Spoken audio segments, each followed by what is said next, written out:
My husband and I both work full-time jobs, and we manage to maintain a peaceful and cooperative daily life together. The only thorn in my side is my mother-in-law, Brenda, who believes it's my duty to ensure the family legacy through a son. She completely disregards the fact that I work remotely and calls me every single day to demand grandchildren. I brushed it off at first, but one day, Brenda and my sister-in-law, Margaret, barged into my house, pinned me down, and tied me to a chair with rope. "Stop, it hurts, someone help me," I screamed, but Brenda and Margaret only laughed cruelly. And to make matters worse, this horrifying scene was being live-streamed during a business meeting with a client. Call the police. The person who saved me turned out to be someone who shocked even Brenda and Margaret. My name is Nancy. I'm 33 years old, married, and work for a company specializing in imported furniture sales. My husband, Gary, is 2 years older than me at 35. He works for a prestigious trading company known as one of the best in the industry. We've been married for 5 years, but despite trying, we haven't been blessed with children yet. We hoped nature would take its course, but things haven't gone as we wished. It might sound arrogant to say this, but I've always been proud of achieving whatever I set my mind to through hard work. I got into my top choice university's foreign language program, studied abroad thanks to my parents, and graduated on time thanks to an exchange program. This allowed me to land a stable job in the career I had dreamed of, utilizing my language skills. That's not to say my childhood was all about studying, or that I lived a rigid, overly disciplined life. I genuinely enjoyed studying and took the initiative myself, earning the trust of my parents and teachers. I was given a lot of freedom to make my own decisions and set my pace in life. However, I was never athletic and preferred staying indoors. During middle school, I joined the band and spent countless hours practicing with my teammates. Some of those friends are still close to me today, as are the best friends I made in high school. I feel truly fortunate to have such meaningful connections. With a strong academic background and a solid career, I also found an amazing life partner. I met Gary through a mutual friend, and we clicked immediately because of our shared values. It didn't take long for us to start dating seriously with marriage in mind. Our married life has been nothing short of fulfilling. However, for the first time in my life, I've encountered something that my hard work alone can't solve. Having a child is not something I can achieve on my own, no matter how much effort I put into it. It requires cooperation from my partner, and even then, there are no guarantees. In my life plan, I had envisioned having my first child within 2 or 3 years of getting married, followed shortly by a second child, but reality has turned out to be far from that ideal. That said, I'm not desperate enough to actively pursue preconception care. I love my work and enjoy my fulfilling daily life, so I've started to think that a life without children might not be so bad. Gary feels the same way, and we're perfectly aligned as a couple. However, there is one person who has no qualms about barging into our life uninvited. That person is my mother-in-law, Brenda. "Nancy, when will I get to hold Gary's baby in my arms?" As soon as Brenda found out that I work remotely, she started calling me frequently, even in the middle of weekdays, without any regard for my work schedule. "Brenda, as I've mentioned before, even though I work from home, I'm still on the clock. I'd appreciate it if you could avoid calling during work hours unless it's an emergency." I've told her this countless times, and Gary has even tried to caution her, but she always prioritizes her feelings. She comes up with flimsy excuses to justify her calls. "Well, How dare you say that such an important matter about the family legacy isn't a big deal? No, that's not what I'm saying. I try to explain that it's about the timing, not the topic, but she shifts the argument and turns into a hysterical drama queen. Being dedicated to work is fine, but if you're not going to have kids, then you're not fit to be my son's wife. Listening to outdated assertions makes me feel like I've traveled back in time. Honestly, being excluded as the son's wife and not treated as part of the family might actually work in my favor. Yet, Brenda doesn't truly want to accept me as part of the family. And still, she constantly insists that I should act like a proper wife for her son. The reason why my relationship with Brenda has become so strained goes back to an event from 5.5 years ago. It was when we asked her to sign a witness section on our marriage license. Gary has an older sister, Margaret, who is 2 years older, and a younger brother, Ryan, who is 7 years younger. Margaret is married, but Ryan is staunchly single by choice. Although Gary, as the eldest son, is traditionally expected to carry on the family name, he personally had no problem with us adopting my last name after our marriage. Gary didn't hold on to old-fashioned views about family legacy. For him, marriage was about the union of two individuals, with family being a supportive but secondary part of that connection. That's not to say he disregards his family. Your family is very important to you, which makes them important to me as well. I want to respect them and be accepted as part of their lives. Gary met my parents pretty early on after we started dating. He made a point to introduce himself and let them know he was serious about our relationship. Even after I said yes to his proposal, he wasted no time going back to formally announce our engagement. Don't worry, Gary, you don't have to try too hard. You're wonderful just the way you are. That's what I told him on the day he first met my parents, when he was visibly nervous. And I was right. My parents immediately took a liking to him. They saw him as a polite, respectable young man. After that, every time I brought Gary to my parents' house, they were thrilled to see him. He never felt the need to act differently. My parents accepted him for who he truly was. On our way home from a family meeting at my parents' house, Gary brought up the topic of my last name. I mean, I have a younger brother, right? But you're an only child. Wouldn't your dad and mom feel a little lonely if your last name changed after you got married? I could feel his thoughtfulness, not just for me, but for my parents as well. And it made me incredibly happy. But Brenda's not going to approve of that.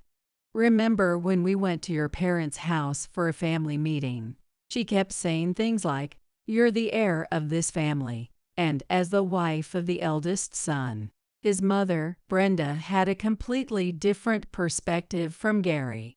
She seemed to hold on to traditional values about family legacy, expecting the eldest son to carry on the family name and responsibilities. I never had the chance to meet Gary's father. He had already passed away by the time Gary and I started dating, so I don't know what kind of person he was. But from the way Gary would fondly reminisce about him, it was clear he deeply respected his father. As the breadwinner of the family, his father must have been someone Brenda relied on heavily. Now that he's gone, it feels like Brenda expects Gary to step into that role. Even though we're getting married, we'd never abandon our families. From now on, I hoped Brenda could understand that our priority would be the new life Gary and I were building together. For Brenda, Gary is her pride and joy, a well-educated man working at a prestigious company. It's natural for her to feel proud of him. Yet, there's a part of her that seems to see me as the woman taking her son away. I could feel her cold stares, but I couldn't bring myself to talk to Gary about it. "Mom's just lonely," Gary said. "Margaret's married and moved out. Dad's gone, and Ryan's living overseas. She's probably just feeling like there's nothing keeping her grounded at home. Gary's younger brother, Ryan, is currently living abroad. Unlike Gary, Ryan is more of a free spirit. He decided to spend time in Australia on a working holiday, saying, "Let me do what I want until I'm 30.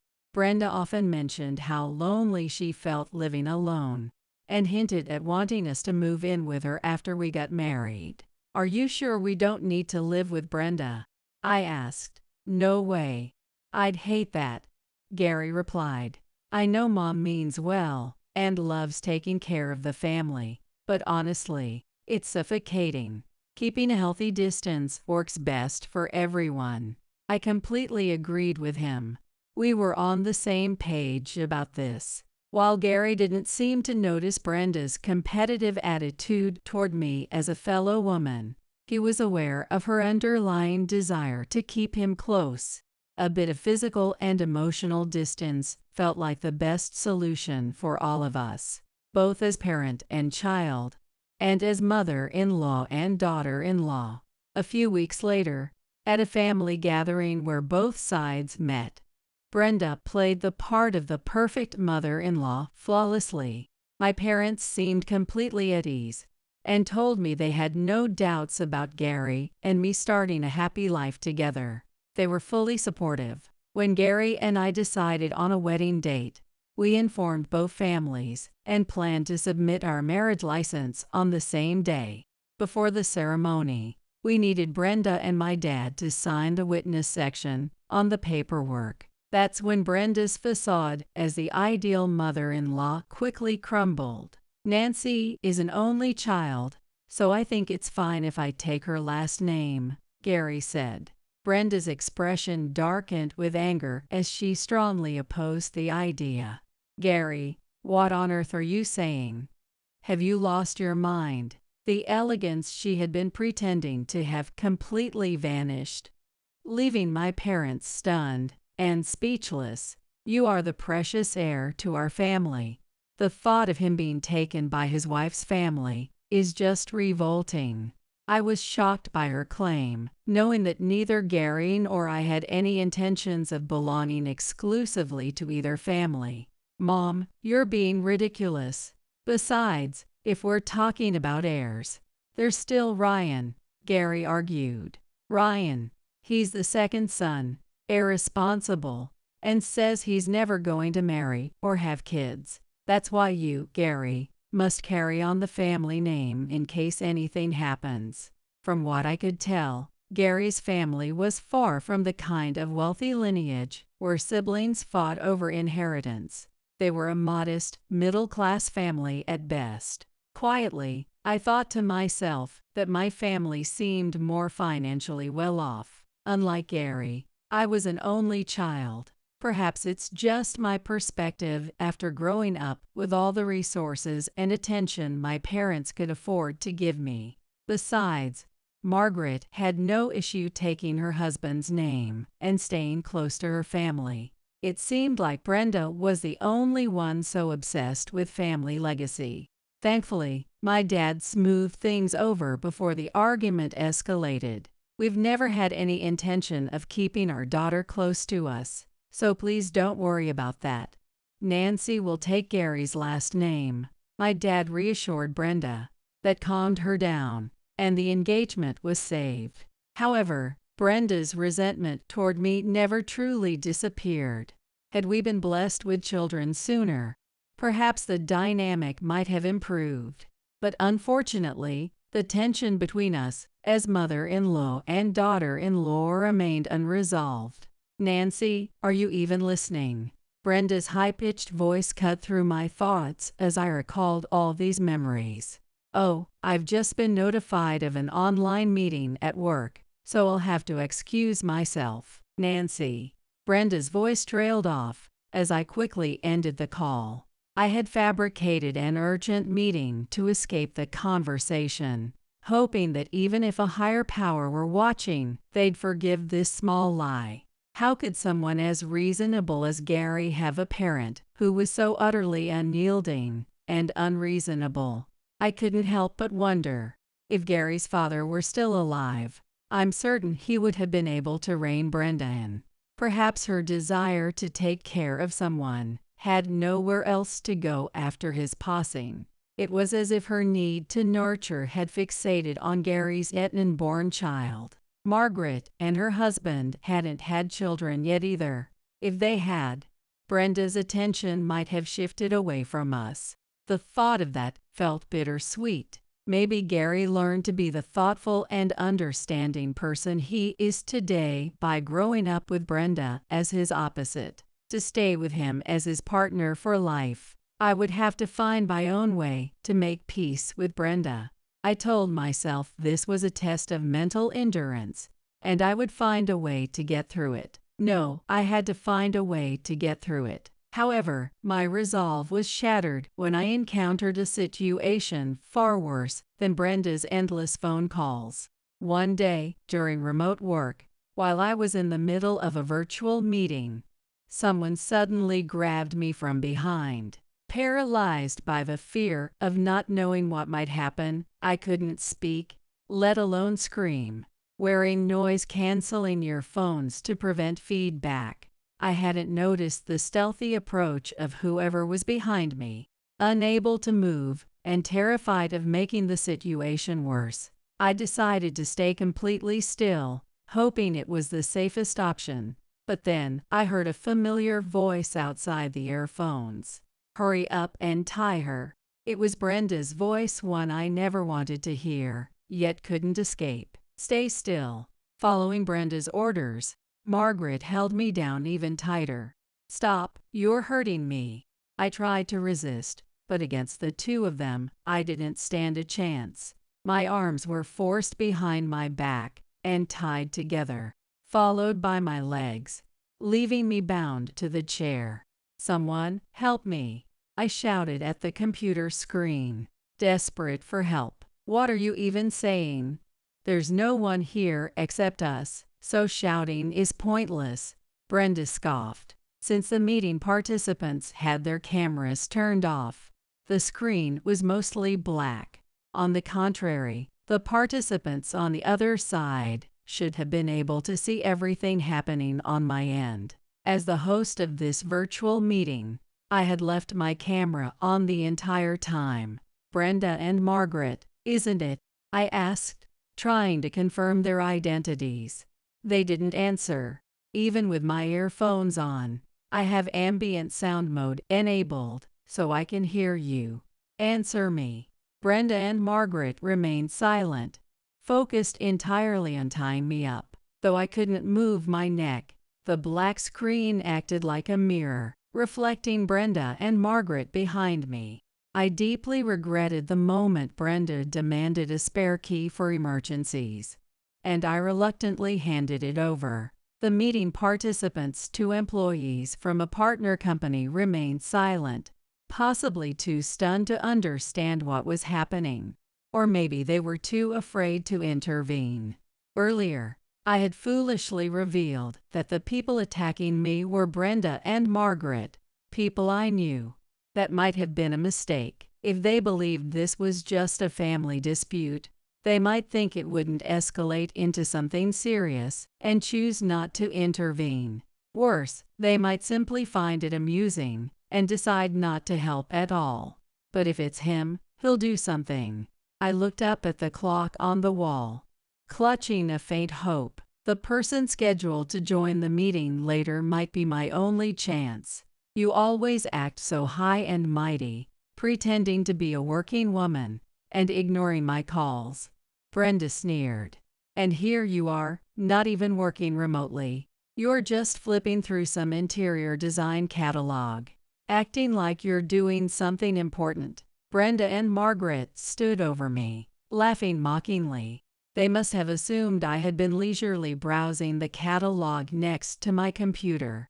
In a way, it worked in my favor. Then the two of them started whispering to each other and moved away from me for a moment. When they talked in low voices far from my ears, I couldn't make out what they were saying. Apparently, they had deliberately left my earphones on, likely to ensure I couldn't hear them clearly. However, these two weren't very tech-savvy. They looked at the dark computer screen and seemed to think I was just listening to music instead of working. Even though the top of the computer screen displayed my username and an icon, and the bottom showed a small marker indicating the meeting was ongoing, they didn't seem to notice. Perhaps people like them, who barely knew how to use a computer, couldn't comprehend the meaning of these indicators. It seemed they didn't realize the computer was still connected to an online meeting. "I'll check through your mobile phone now." Margaret forcibly pressed my finger onto the phone's lock screen, using the fingerprint scanner to unlock it. She began combing through my call history and opening messages one by one to scrutinize their content. At that moment, an icon appeared on the screen indicating that a new participant had joined the meeting. Though earlier than expected, it seemed that the new participant had been alerted to what was happening and hurriedly joined the meeting. "I'm on my way to help you," whispered a voice through my earphones. Completely engrossed in searching my phone, Brenda and Margaret didn't notice the change on the computer screen or the additional participant icon. "If you want to check my phone, go ahead, but could you at least untie me first?" I pleaded, enduring the pain but knowing it was a futile request. "You'll just destroy the evidence, so no," Margaret snapped. "Destroy what evidence? I have nothing to hide." Finally, Margaret pulled out my earphones. She must have realized that the noise-canceling earphones allowed us to talk normally and had been convenient for her. "See, I knew it. This woman's been messaging my husband. You thief." Margaret had removed my earphones to yell her accusations directly into my ears. She tightened the rope binding me to the chair even more. "Stop it, that hurts," I cried out, grimacing in pain. "How dare you, even as an in-law, go after my sister's husband? What a vile woman you are." "It's a misunderstanding. You can read the messages if you want," I tried to explain, but a man's voice cut through from the earphones still lying on the desk. He must have shouted at the top of his lungs, "Call the police." It was Thomas, Margaret's husband, who had joined the meeting midway. "What? Where is that voice coming from?" Wait, was that from the earphones? That voice? Could it be Thomas? Brenda and Margaret froze, shock etched across their faces. Glancing at the computer screen, they noticed the icons for the other two participants were gone, leaving only Thomas. Clearly, Thomas had dismissed the other participants to prevent further embarrassment for the family. "That's right. It's me, Thomas," he said firmly. "I've been in the meeting this whole time." "What? How is that possible?" Margaret's confident expression wavered, revealing her growing panic. "I'll explain later. For now, I've asked a colleague to call the police. If you have any sense left, you'll untie Nancy right now," Thomas said in a calm but commanding tone. "Margaret, the police. What do we do?"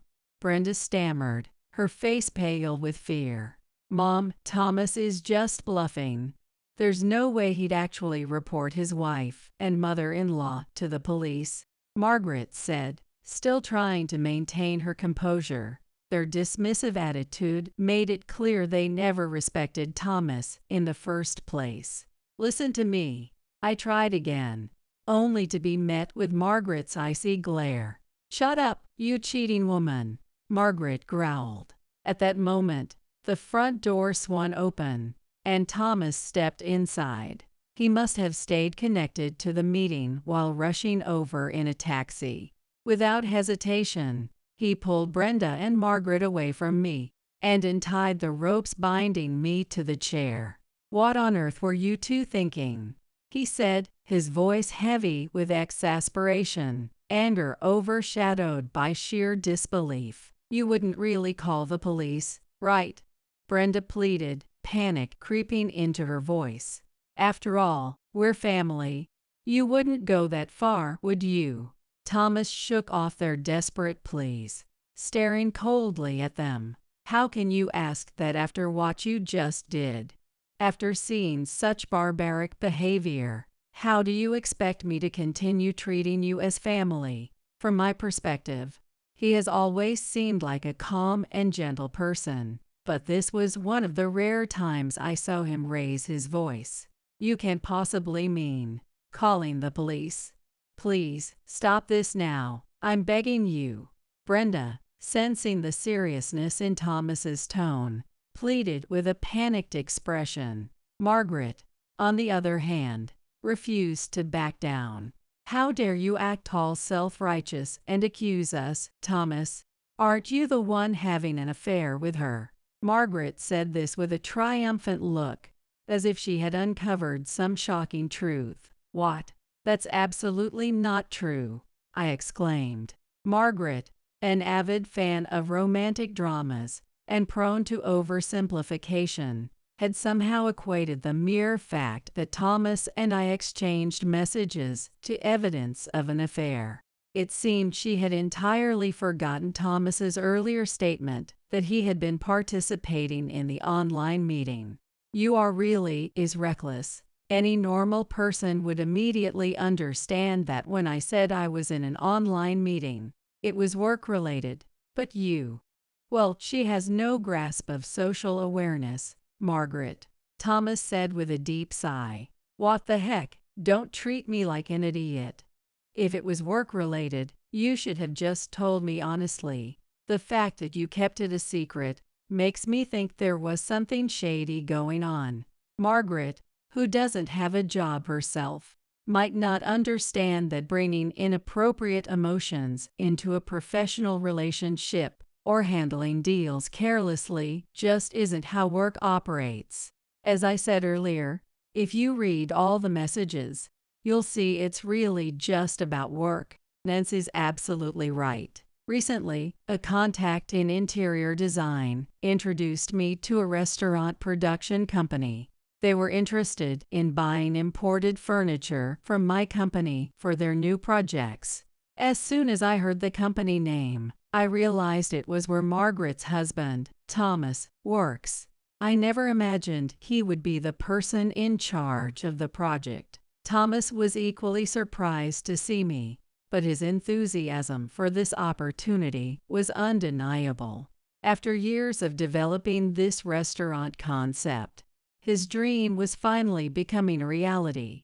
He was determined to make it succeed, and I felt compelled to support him however I could. We communicated frequently, both during and outside work hours. Perhaps this was why Margaret misunderstood. I happened to see the app notifications and realized they were from her. It was so frequent that I began to suspect an affair. I mean, every time a message came through from her, Thomas would grin and rush off to read it in private. I was just excited about the possibility of making my dream come true, and Nancy's furniture suggestions were genuinely amazing. It was purely professional. If only Margaret had asked Thomas directly, this misunderstanding could have been resolved easily. Instead, her paranoia spiraled out of control. I'm not the one at fault. It's Thomas's behavior that made me misunderstand. Margaret stubbornly insisted it was all his fault. You're the one who said not to bring work into our home, Margaret. Whenever I tried to talk about my projects, you just look annoyed and bury yourself in your mobile games. You never listened to me. Tears seemed to well up in Thomas's eyes. After ignoring me for so long, you jumped to conclusions and caused this scene.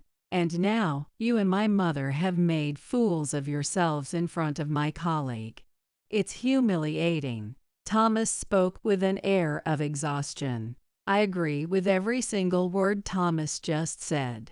I murmured my agreement, and Thomas gave a wry smile in return. Nancy, I'm so sorry for all of this. Thomas turned to me and apologized sincerely. Thomas, you don't need to apologize. The people who should be apologizing are right there. I directed my sharp gaze at Brenda and Margaret. I can understand a wife getting carried away out of love and suspicion. But a mother, isn't it her job to stop such behavior? Then again, expecting Brenda to act rationally might be too much. Brenda's eyes widened as she quickly protested. How dare you? Are you implying I lack common sense? Given what you've done here today, it's baffling that you think otherwise. He is absolutely right in everything he said. Margaret told me about your alleged affair. And when she said it was with Gary's wife, I fought for Gary's sake. We had to get to the bottom of it. That's why we came here, to gather evidence. She tried to justify her actions as being motivated by concern for her daughter or moral outrage against infidelity. But truthfully, her primary goal seemed to be venting her frustration and putting her son's wife in her place. Thomas's suspicious behavior wasn't just about the app notifications. He's been coming home late more often and started going out alone on Saturdays. That's because of work. I've been incredibly busy managing the restaurant opening project, including this deal with Nancy. And on Saturdays, well, I've been going to a preconception care clinic. Thomas hesitated before explaining his secret hospital visits. At 41, he is older than Margaret. Despite their long marriage, they haven't been able to have children. Thomas started wondering if he might be the reason. To take the first step, he decided to visit a clinic for a thorough examination. Margaret might change for the better if she has a baby. I hoped for that and tried my best. It's admirable that Thomas took action himself, especially when many men shift the burden of infertility entirely onto their wives. At the same time, I couldn't help but think, whether it was the suspicion of an affair or the matter of the preconception care clinic, couldn't these issues have been resolved through simple communication? This couple was sorely lacking in that department. But Nancy, about what I said earlier, I don't think Margaret acted out of love. I know she doesn't love me. She only sees me as someone who brings home money. Thomas muttered this with a sigh. Margaret should have vehemently denied it, but instead, she hesitated. Her silence essentially confirmed his words. Margaret has a spending problem. Shopping, lunches with friends. She burns through money well beyond what we can afford.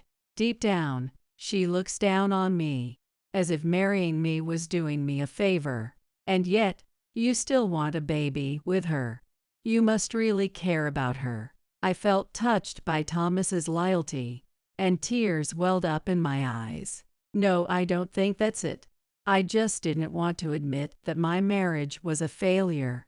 I turned a blind eye to the truth. He looked utterly defeated as he spoke. Brenda and Margaret didn't argue or push back any further. By now, it had been quite some time since Thomas arrived at the house, and yet there was no sign of the police. As I suspected, Thomas's earlier outburst about calling the cops was likely just to scare Brenda and Margaret. At that moment, Gary came home. Apparently, Thomas had explained the situation to him briefly while in the taxi. The moment Gary walked in, he began lecturing Brenda and Margaret. Then, to everyone's surprise, he declared them cut off. Anyone who would treat Nancy so horribly is no longer family to me. I've overlooked a lot out of gratitude for what you've done for me. But this is unforgivable. I'd never seen him this angry in all the time I'd known him. Honestly, I've been sick of Mom's overbearing behavior since I was a kid. Watching her act jealous of my wife, as if Nancy took me away from her, is honestly disgusting. Gary's harsh words left Brenda completely stunned. Even I was shocked. I had refrained from discussing Brenda's hostility toward me, thinking it would be too awkward. But it turned out he had seen through it all along. Even in family relationships, There should be mutual consideration. Not everything needs to be laid bare, but there's a balance that keeps the peace. Brenda and Margaret had utterly destroyed that balance. Gary, you seem so refreshed. And you're right. Someone who treats the people you love so poorly isn't family. Maybe I haven't been valuing myself enough. Margaret, I want a divorce. Thomas's heartfelt admission left Margaret with no choice but to hang her head. The truth was, their marriage had been broken long before any suspicions of an affair surfaced. Brenda, meanwhile, faced a double blow. And not only was she rejected by her eldest son, but her daughter's divorce now seemed inevitable. She appeared deeply shaken. The online meetings were recorded because I, as the host, needed to document them. That means I can submit the footage as evidence to the police anytime. If you pull another stunt like this, I won't hesitate to press charges. Gary's firm stance gave me the courage to make my own declaration. Soon after, Thomas and Margaret finalized their divorce.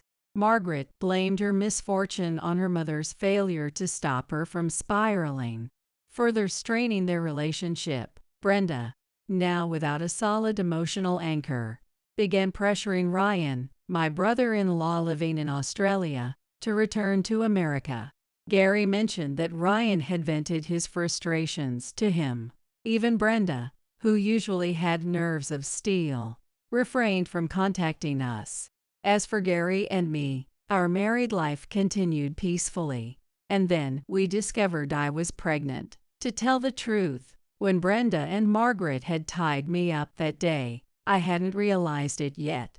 But our baby was already with us. Thinking about what could have happened made me even more resolute not to forgive them so easily.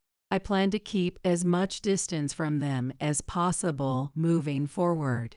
Gary, excited as ever, has already started buying baby clothes, even though my belly hasn't started to show. He's eagerly anticipating our child's arrival. As I cradle this new life within me, I feel like I'm carrying the future itself. I want to live happily, with the strength to protect what truly matters. Carol, what are you doing here? I was speechless, unable to grasp the meaning behind those words. Sharon was the one who invited me to the wedding. So what was she trying to say? Next to her, Kevin looked entirely indifferent, making no attempt to defend me. Hey, Kevin, say something. Even when I called out to him, he kept ignoring me. I felt like my head was about to explode with anger and humiliation, but raising my voice here wouldn't change a thing. Fine, I'll leave. I stood up and walked away. About 30 minutes later, Kevin called me repeatedly.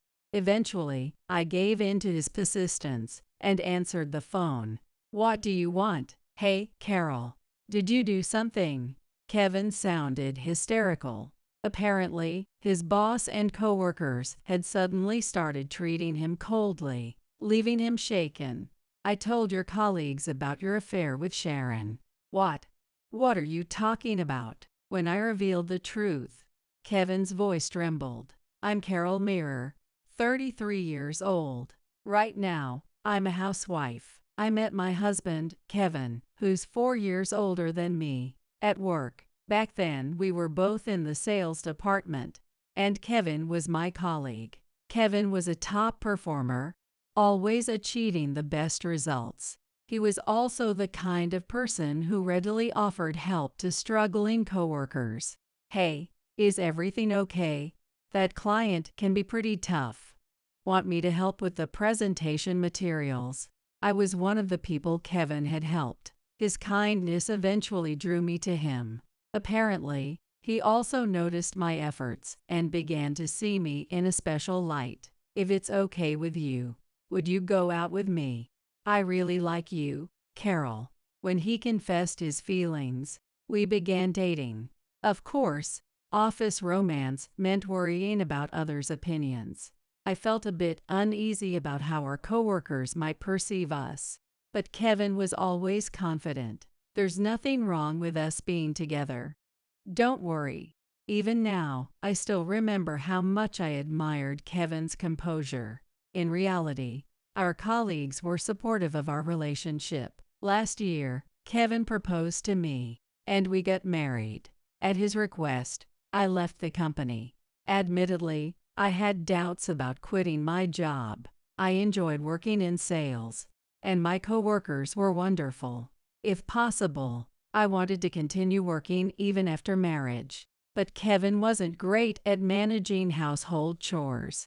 Even if we both worked, I'd likely handle most of the housework. So I decided it might be better to embrace his preference for me to be a housewife. With that in mind, I chose to retire.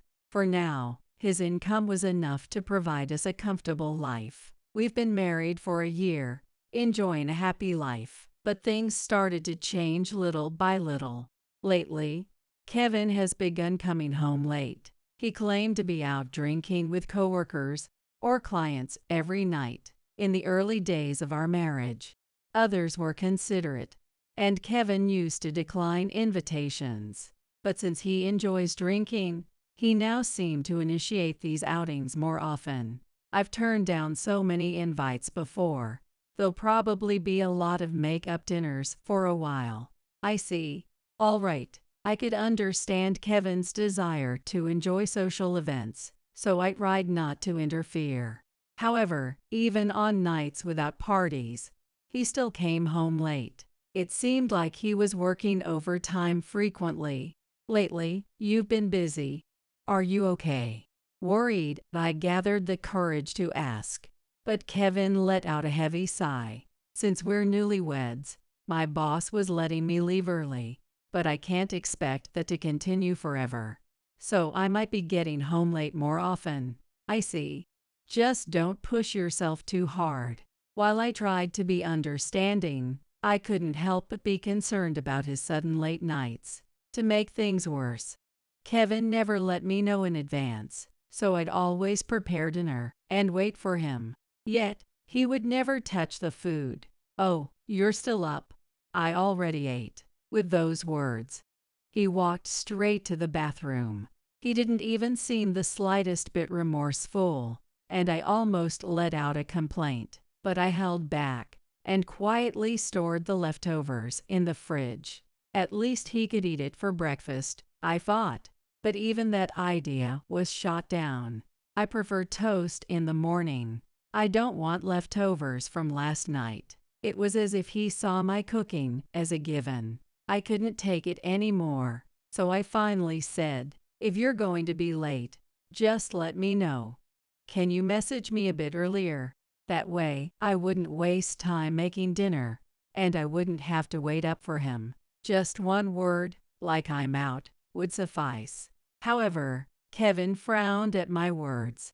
"Look, I'm not out having fun. I'm working.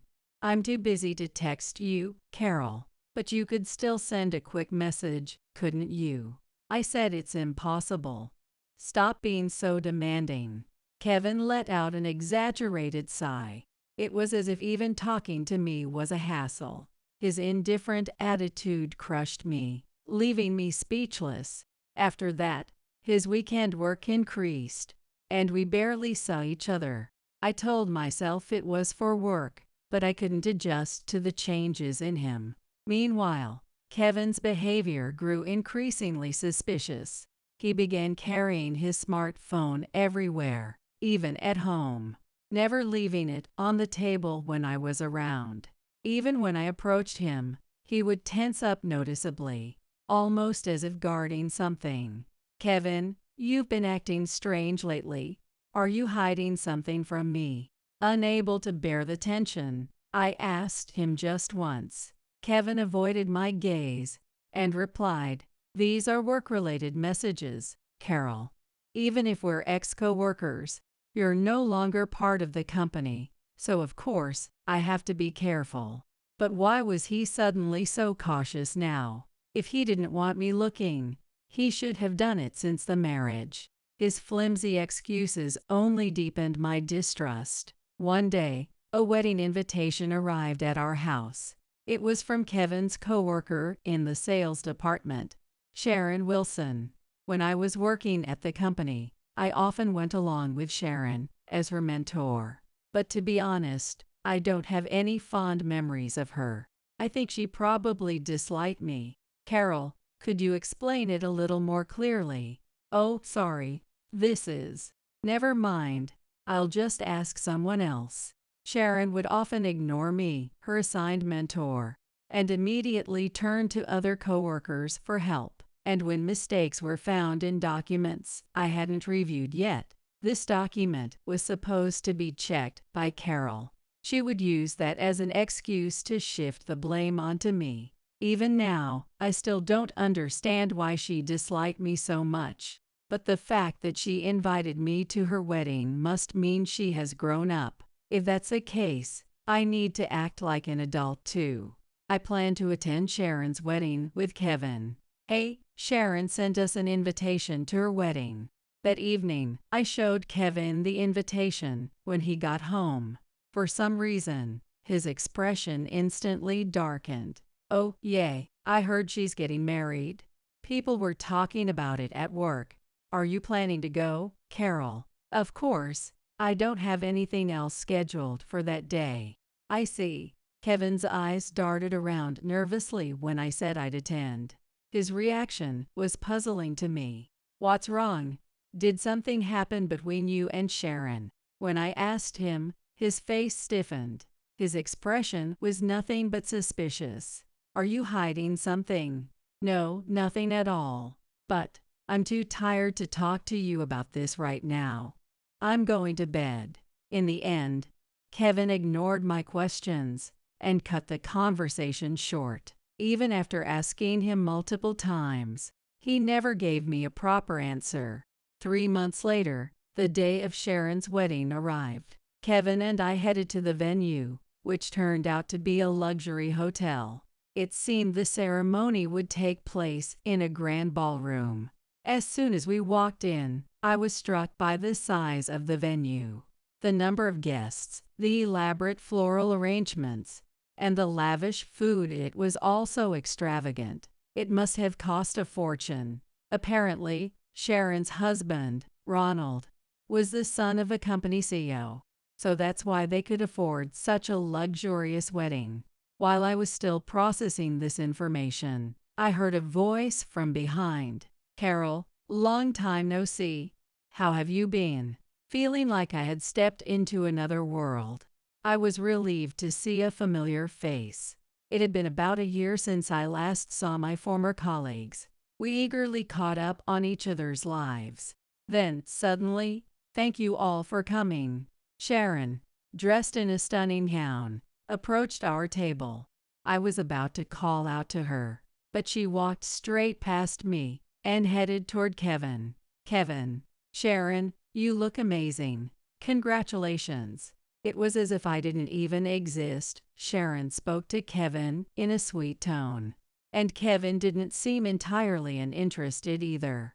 This venue is incredible. I'm really impressed. Since I had the opportunity, I wanted it to be as extravagant as possible. The two of them chatted happily. Unable to join the conversation, I just observed them for a while. A few minutes later, Sharon finally turned to look at me. I thought this was my chance and approached her. Sharon, thank you for inviting me today. When I said that, Sharon burst out laughing for some reason. Oh, you're here, Carol. What are you doing here? What? I was at a loss, unable to comprehend the words that came out of her mouth. Noticing my confusion, Sharon gave a sly smile and opened her mouth again. I only wanted to invite Kevin, you know. I didn't think a tag-along would actually show up. I can't believe you came. A tag-along? I came because I was invited. If you didn't want me here, you shouldn't have invited me in the first place. When I said that, Sharon flashed a malicious grin. No. Usually, people can read the room and decline, right? You quit the company ages ago, so you're basically a stranger. Of course, I didn't want to invite you, but appearances matter, don't they? I couldn't invite Kevin without inviting you, now could I? Even so, according to Sharon, I was the one failing to read the room. But isn't it normal to attend when invited? Her way of thinking was beyond mine. Even after that, Sharon kept throwing insults at me without pause. Kevin, next to her, just looked away. He didn't even try to stand up for me, acting as if he had nothing to do with it. Hey, Kevin, say something.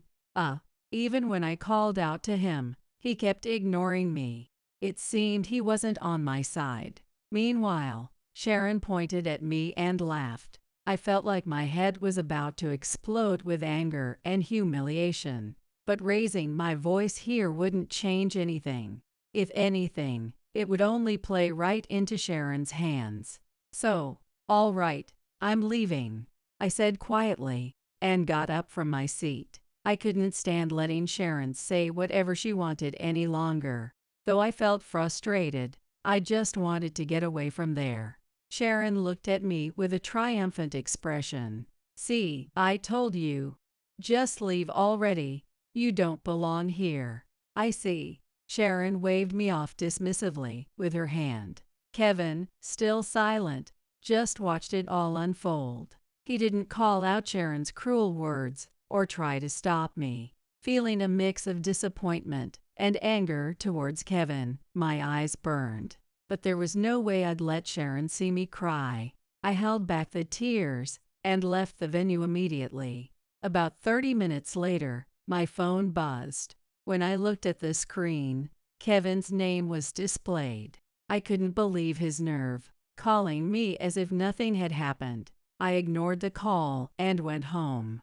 But Kevin persistently called over and over again. Finally, worn out by his persistence, I decided to pick up. What do you want, Carol? Did you do something? Kevin sounded frantic. From what he said, his boss and colleagues had started giving him the cold shoulder. Their behavior had suddenly become distant, and they wouldn't engage with him even when he tried to talk to them. He seemed visibly shaken by the situation, and everyone else has been acting the same way toward Sharon. She's noticed something's off about the guests too. Did you do something? Apparently, Sharon had been given the cold shoulder by the attendees, leaving her visibly distressed. Even Sharon's relatives and Ronald had sensed that something strange was going on. Kevin, suspecting only me, had called in a panic, yet he still chose to defend Sharon. Sharon doesn't deserve this. Tell me what's going on. You're siding with Sharon over your own wife. And besides, how do you know it's my fault? No way. It has to be you, Carol. You're jealous of Sharon and started spreading rumors about her, didn't you? She's the star of the day. So stop ruining things with your petty nonsense. Kevin's voice grew more forceful with every word. He had already decided that I was the one to blame. You're holding a grudge because Sharon said something snide to you earlier, aren't you? Grow up, for God's sake. To make it worse, Kevin had the nerve to urge me to forgive Sharon for her harsh words. But that was simply impossible.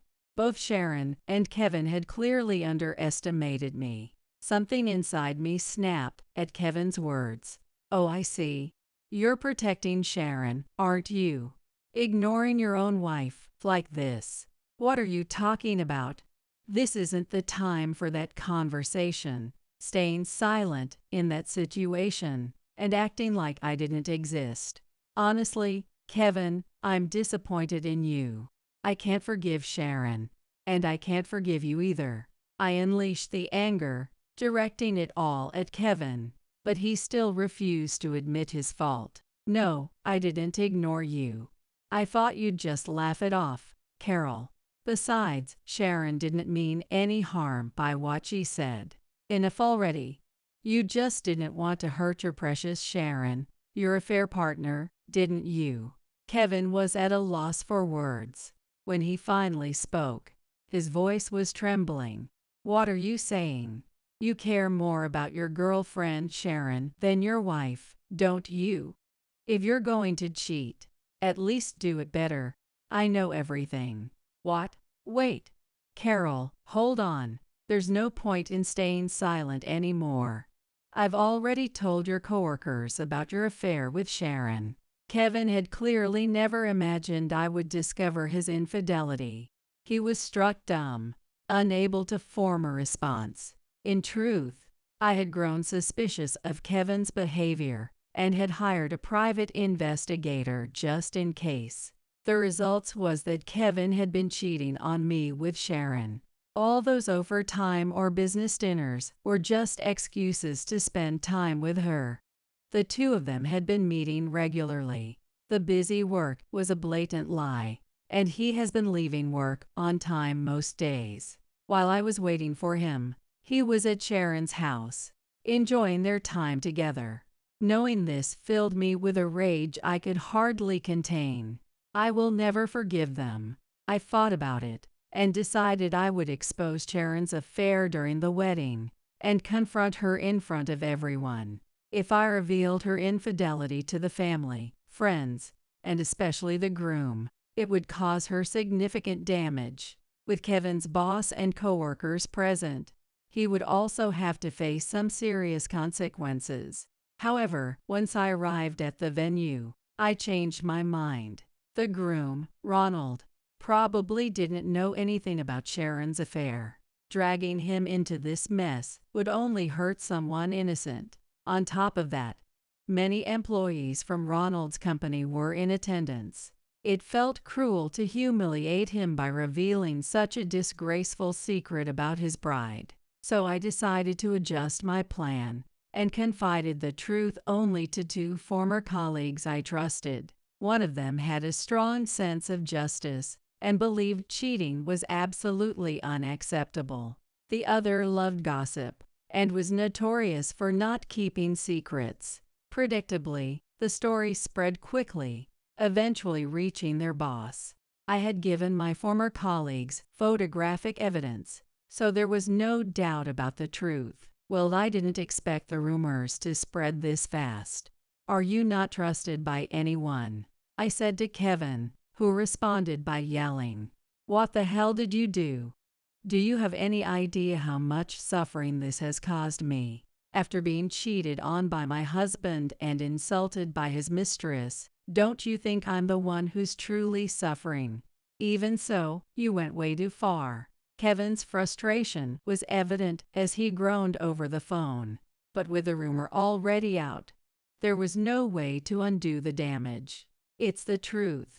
So there's nothing I can do about it, I said as I tried to hang up. Yet Kevin was still shouting. Don't joke with me. Get back to the venue right now. Tell everyone the affair was a lie. Sharon doesn't deserve this.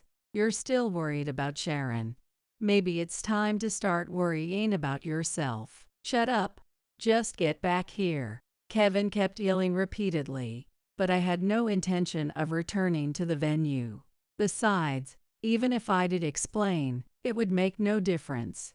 The photos I had shared were undeniable proof. Why don't you just give up? Also, I'm leaving the house for good. What? Why? Of course, I'm not staying with a husband who cheats. After getting home, I was already packing my things to move back to my parents' house. I had explained the situation to them, and they had encouraged me to divorce him as soon as possible. That's why I wanted to leave immediately. But Kevin clearly wasn't happy about it. You're a housewife. I'm the one who earns the money and takes care of you. And now you want a divorce over something like this. It was just one or two affairs, can't you forgive that? Kevin didn't apologize. Instead, he doubled down. His attitude was so ridiculous that I couldn't even be angry anymore. I just laughed. Do you even hear yourself? Cheating is betrayal. I can't trust you anymore. Living with someone like you is impossible. You wouldn't survive without me. I can't believe how petty you're being. Kevin snapped and hung up the phone. His refusal to apologize left me completely disillusioned. But it didn't matter anymore. I grabbed my bags and walked out of the house. The next day, however, while I was at my parents' house chatting with them, the doorbell suddenly rang. I wondered who it could be and checked, only to find Kevin and Sharon standing at the door. "Hey, Carol, I know you're in there." I ignored them, but Kevin kept banging on the door repeatedly. If this continued, it would disturb the neighbors. Reluctantly, I let the two of them in. At the entrance, "Excuse me, but what's going on? I told you yesterday I'm leaving, and now you show up here with Sharon. Stop trying to move forward with the divorce on your own terms. I'm not okay with this." Kevin was fuming. Beside him, Sharon stood with a smug expression on her face. "You spreading rumors about us at the office? That's low. Don't you think you owe Sharon an apology?" "Why should I apologize? Besides, the cheating is real, isn't it? Honestly, why don't you two just enjoy your life together already?" I didn't want to be dragged into this any further, but my words seemed to irritate Sharon. She raised her voice. "Don't mess with me. I didn't cheat. Kevin is just my boss. Spreading false rumors like this. Pathetic." Sharon didn't seem willing to admit to the affair. She insisted that they were only in a boss and subordinate relationship. She had been shown the photos by her coworkers just yesterday. And still, she made this claim utterly hopeless. "You really think taking your boss to a place like that is professional? Come up with a better excuse." "Shut up. I told you, it's not an affair." Even when I pointed it out, Sharon refused to change her story. In fact, yesterday at the wedding, she had desperately tried to explain to her coworkers that the rumors were lies. Of course, no one believed her. "It's ridiculous that no one listens to me. This is all your fault, Carol. You hate me, don't you? That's why you're trying to ruin me." She said this, smiling with an inexplicable confidence.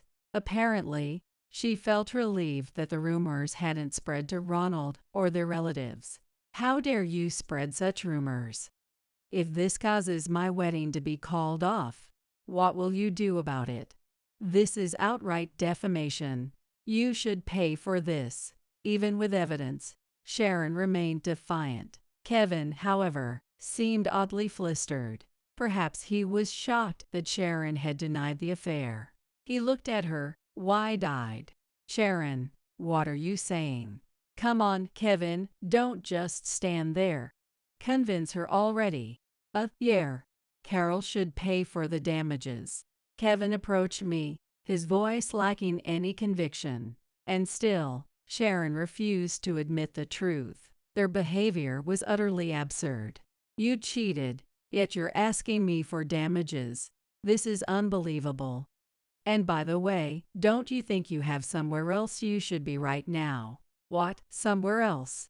What are you talking about?" Sharon tilted her head in confusion, caught off guard. I decided to enlighten her. "Well, I've already told your husband about all of this. Don't you think it's about time you apologize to him?" "What?" At that moment, Sharon's eyes widened in shock. In fact, I had already sent all the evidence of her affair to Ronald. It happened just a few hours ago, so Sharon probably didn't know yet. Her face turned pale almost instantly. Then, Sharon's smartphone suddenly started ringing. "Why don't you answer that?" Well." She froze as she checked the screen. It was likely Ronald calling her. She hesitated, staring at her phone without moving. Kevin, clearly losing his patience, said, "Don't worry. It's just Carol trying to scare you again." He urged Sharon to take the call. Sharon, her hands trembling, finally answered. However, her face grew increasingly pale with every passing second. "No, I swear I wasn't cheating." Sharon desperately tried to explain, but Ronald, staring at the evidence photos, wouldn't believe her. I had gotten Ronald's contact information from a former coworker yesterday. Apparently, during the ceremony, he had noticed a change in the guest's behavior and was curious about the reason. When I told him about the affair, he seemed to understand.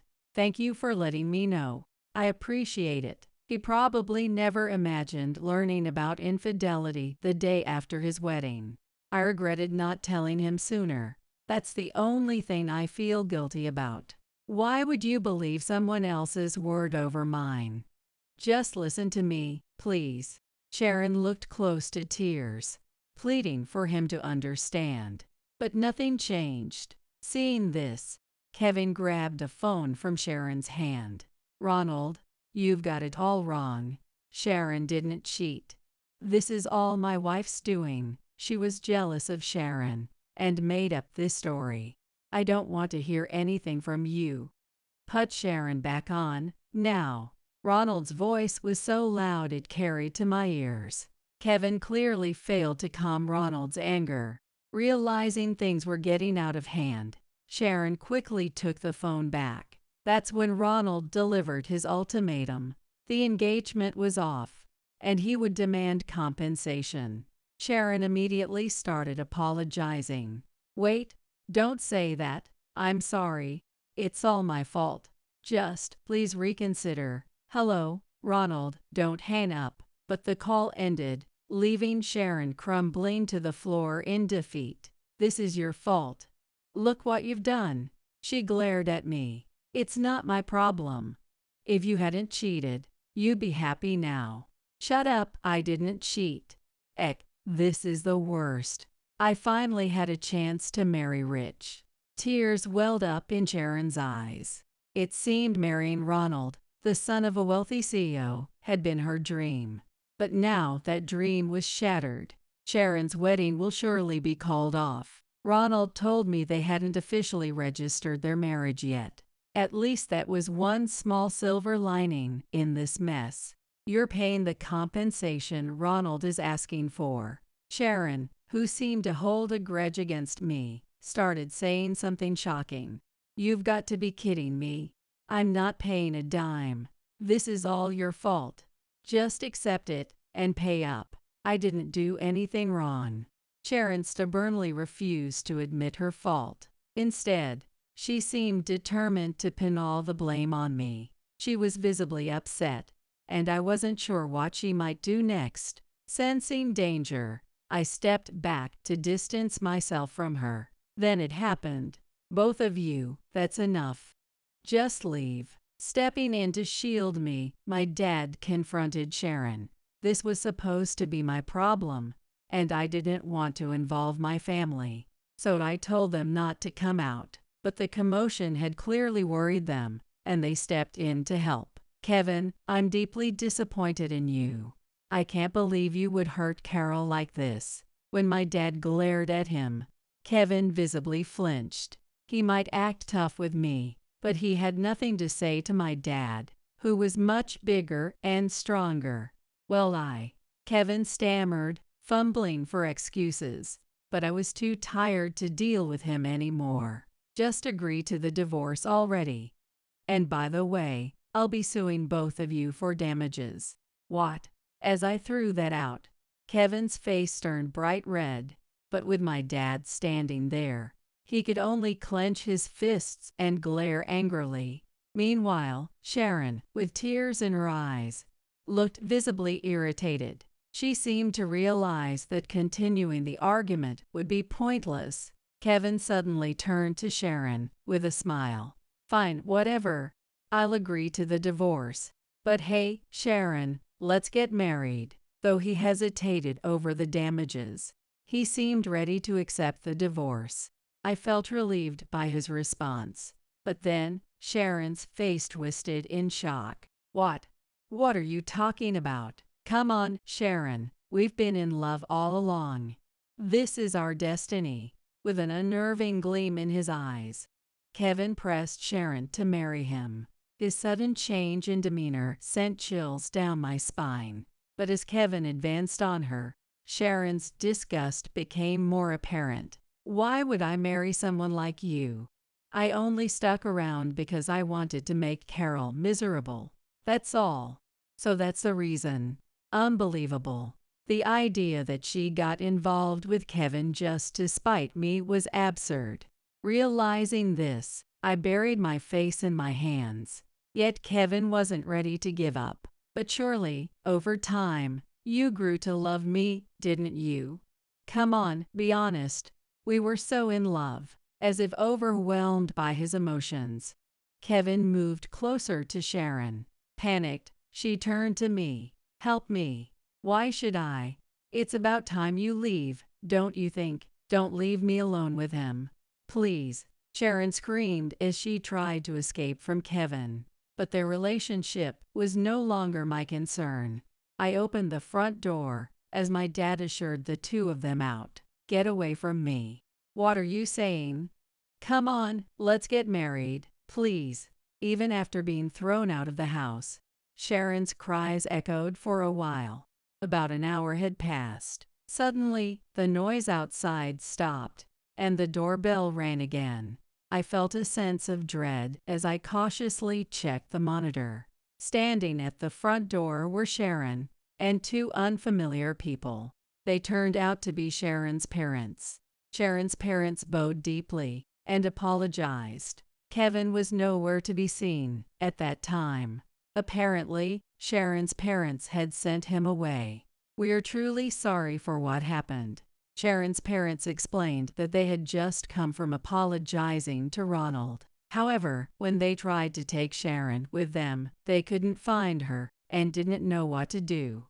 Amidst this, Sharon had contacted them, asking for help. We're planning to take Sharon and apologize to Ronald again. We will make sure the damages are paid no matter what. Next to her parents, Sharon stood dazed, as if her soul had left her body. But when her parents urged her, she obediently bowed her head. I'm really sorry. Kevin must have pushed her to the breaking point. She seemed terrified the entire time until her parents took her away. Later, I also received a call from my parents-in-law, who apologized to me. They promised to keep Kevin away from me, which gave me a sense of relief. My divorce with Kevin was finalized smoothly. I also managed to receive compensation from both Kevin and Sharon. Ronald also extracted a considerable amount of damages from them. Sharon not only had her engagement broken off, but was also stuck with the wedding expenses. Both of them ended up in debt and are now struggling with repayments, or so I've heard. To make things worse, their affair became known at their workplace, and both were transferred to remote branches. Sharon's parents disowned her as well. Now she has no one to rely on, and continues to work under the judgmental eyes of those around her. Unable to quit. Currently, she's living alone in a shabby apartment. It seems she is leading a life of hardships. Kevin couldn't endure being in such a rural area and quit his job, or so I heard. But when he tried to return to his family home, they wouldn't let him in. He's now jobless and homeless. For now, he's surviving by taking up day labor jobs. As for me, I'm still living with my parents. Recently, I started a new job. My parents have been supportive, telling me I can stay here as long as I need. But I can't depend on them forever. Once my income stabilizes, I plan to live on my own. My new workplace is full of kind people, and I've made friends among my colleagues. Going forward, I will forget the past and enjoy life. Despite being pressured by Henry and my mother-in-law Linda, I couldn't get pregnant easily. One day when I came home, I found Henry back from a business trip with Sophia, who was holding twins. "Look! I gave birth to twins! Congratulations!" I replied formally, and then Sophia made an outrageous statement. "Their father is Henry." "What?" The two of them spread malicious smiles. "Sorry, you're just an infertile failure. So, you're no longer needed." I'm going to marry her, so let's get divorced. Henry and Sophia left, and while I was in shock, Linda called. I heard divorced Sophia returned to town, so I had her meet Henry. She got pregnant so quickly, she's the perfect wife. Linda laughed as if it was amusing. Did you encourage them, Linda? That's right. Even after the call ended, I was holding my mobile phone. A fierce anger welled up inside me. Henry, Sophia, and Linda. I will make them regret treating me like this. Get ready for it. I am Jennifer, a 42-year-old housewife. I've been married to Henry, who is the same age as me, for 3 years. I met Henry at a friend's wedding. I was attracted to his fresh, clean-cut appearance and bright smile. Henry seemed to be interested in me too, and we had a lively conversation at the after-party of the wedding. Before we parted, Henry asked me out. We started dating with marriage in mind, and 2 years later, we got married. During the pre-wedding greetings, I was warmly welcomed, but on the day of the wedding, Linda clung to Henry and cried loudly. Her obsession with her son made the guests chuckle awkwardly. However, I thought that if we got along well, things would be fine, even though I had heard similar stories about mothers of only children. I had no idea what the future held for me. During our courtship, Henry cherished me so much, but after we got married, he changed. He didn't start being verbally abusive. But he began to make a lot of demands and tried to make me comply. Jennifer is important to me. I want to protect you from other men. Using such reasons, Henry started interfering excessively and tried to control me. The first thing he commented on was my clothes and makeup. Henry looked displeased when I tried to go shopping in a sleeveless dress. Jennifer, do you want other men to hit on you? What? Not understanding the question, I asked back, and Henry said further. It's indecent to expose so much skin. Now that you're married, you should wear something appropriate. I couldn't understand what was so indecent about a below-the-knee dress. But I asked anyway. So, what kind of clothes do you think are appropriate, Henry? Henry pulled out a character-patterned sweatsuit from the closet and handed it to me. Jennifer, you don't have any decent clothes. Besides pajamas, these are the only pants you have. Are all skirts out of the question? Of course. What if the wind blows them up? There are a lot of weirdos out there. You need to be more cautious. When he admonished me seriously, I lost the will to argue. Maybe it was just a difference in values. I didn't feel like going out in loungewear, so I postponed the shopping trip. The next day, a bunch of plain sweatsuits arrived addressed to me. These are just right. Since you're married to me, there's no need to dress up outside, Henry said cheerfully, and I protested. Then where should I wear all the outfits overflowing in the closet? Wear them at home. There's no need to show them to anyone but me. And honestly, you don't need makeup either. Just sunscreen is enough.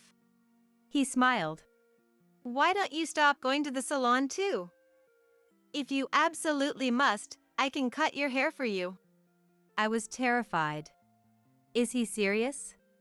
But I pay for my makeup and haircuts with my own salary. Isn't that a bit much to ask?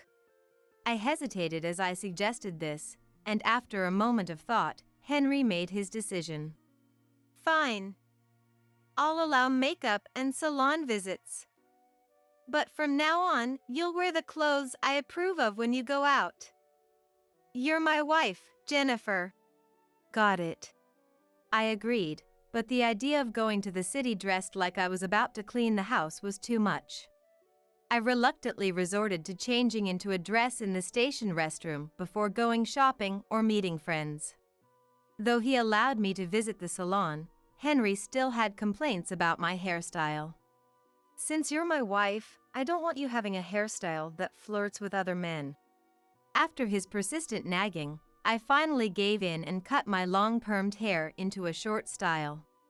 "Jennifer, you look different." My friend I ran into was surprised, but it was too much trouble to explain, so I just smiled vaguely. Honestly, I didn't like being told what to do by my husband. But, "You're my wife, Jennifer, so I don't want you to stand out too much. I'm worried other men might notice you." When he expressed his concern like that, it was hard to argue. In the end, I had to tell myself it was all out of love and go along with it. Moreover, Henry didn't like it when I met up with friends. So every time, I had to tell him who I was meeting and when I'd be back, and take a proof photo with my friends to send to his mobile phone. When it came to meals involving men, even if it was a friend's husband, Henry was always in a bad mood. Whenever I attended, Henry would pick me up in his car. Even though I told him I'd come straight home after, he was afraid I might get too close to another man. He didn't trust me. "Your husband really cares about you." "Well, we are newlyweds." The teasing comments, half in jest, were exhausting to deal with each time with a strained smile. Yet Henry would always go out drinking on weekends, citing work as the reason. When I pointed out the unfairness, Henry would pout. "I don't go out for fun. It's for work. If I cut down on these outings, my job could be at risk. Don't you understand?" And he said with a half smile, "If my salary gets reduced, you'd be in trouble too, Jennifer. You earn less than me." It made me angry, but it was true, so I couldn't argue. "The people I go out with are my bosses or subordinates, so I can't take photos. But I'm not doing anything shady, so don't worry." When he insisted like that, I couldn't complain. Henry worked late on weekdays and drank on weekends. He was only home on Sunday nights, yet he wanted children soon. Not because he liked kids, but for his mother Linda, who wanted grandchildren. "I want my mom to hold a grandchild while she's still healthy. I'd prefer a boy, but a girl is fine too." He said this arrogantly. What? This month didn't work out either? I really want to fulfill Mom's wish soon. I want a child soon too. Henry patted my shoulder consolingly. "Well, I'm counting on you. I'm really looking forward to it." I was exasperated by his nonchalant attitude.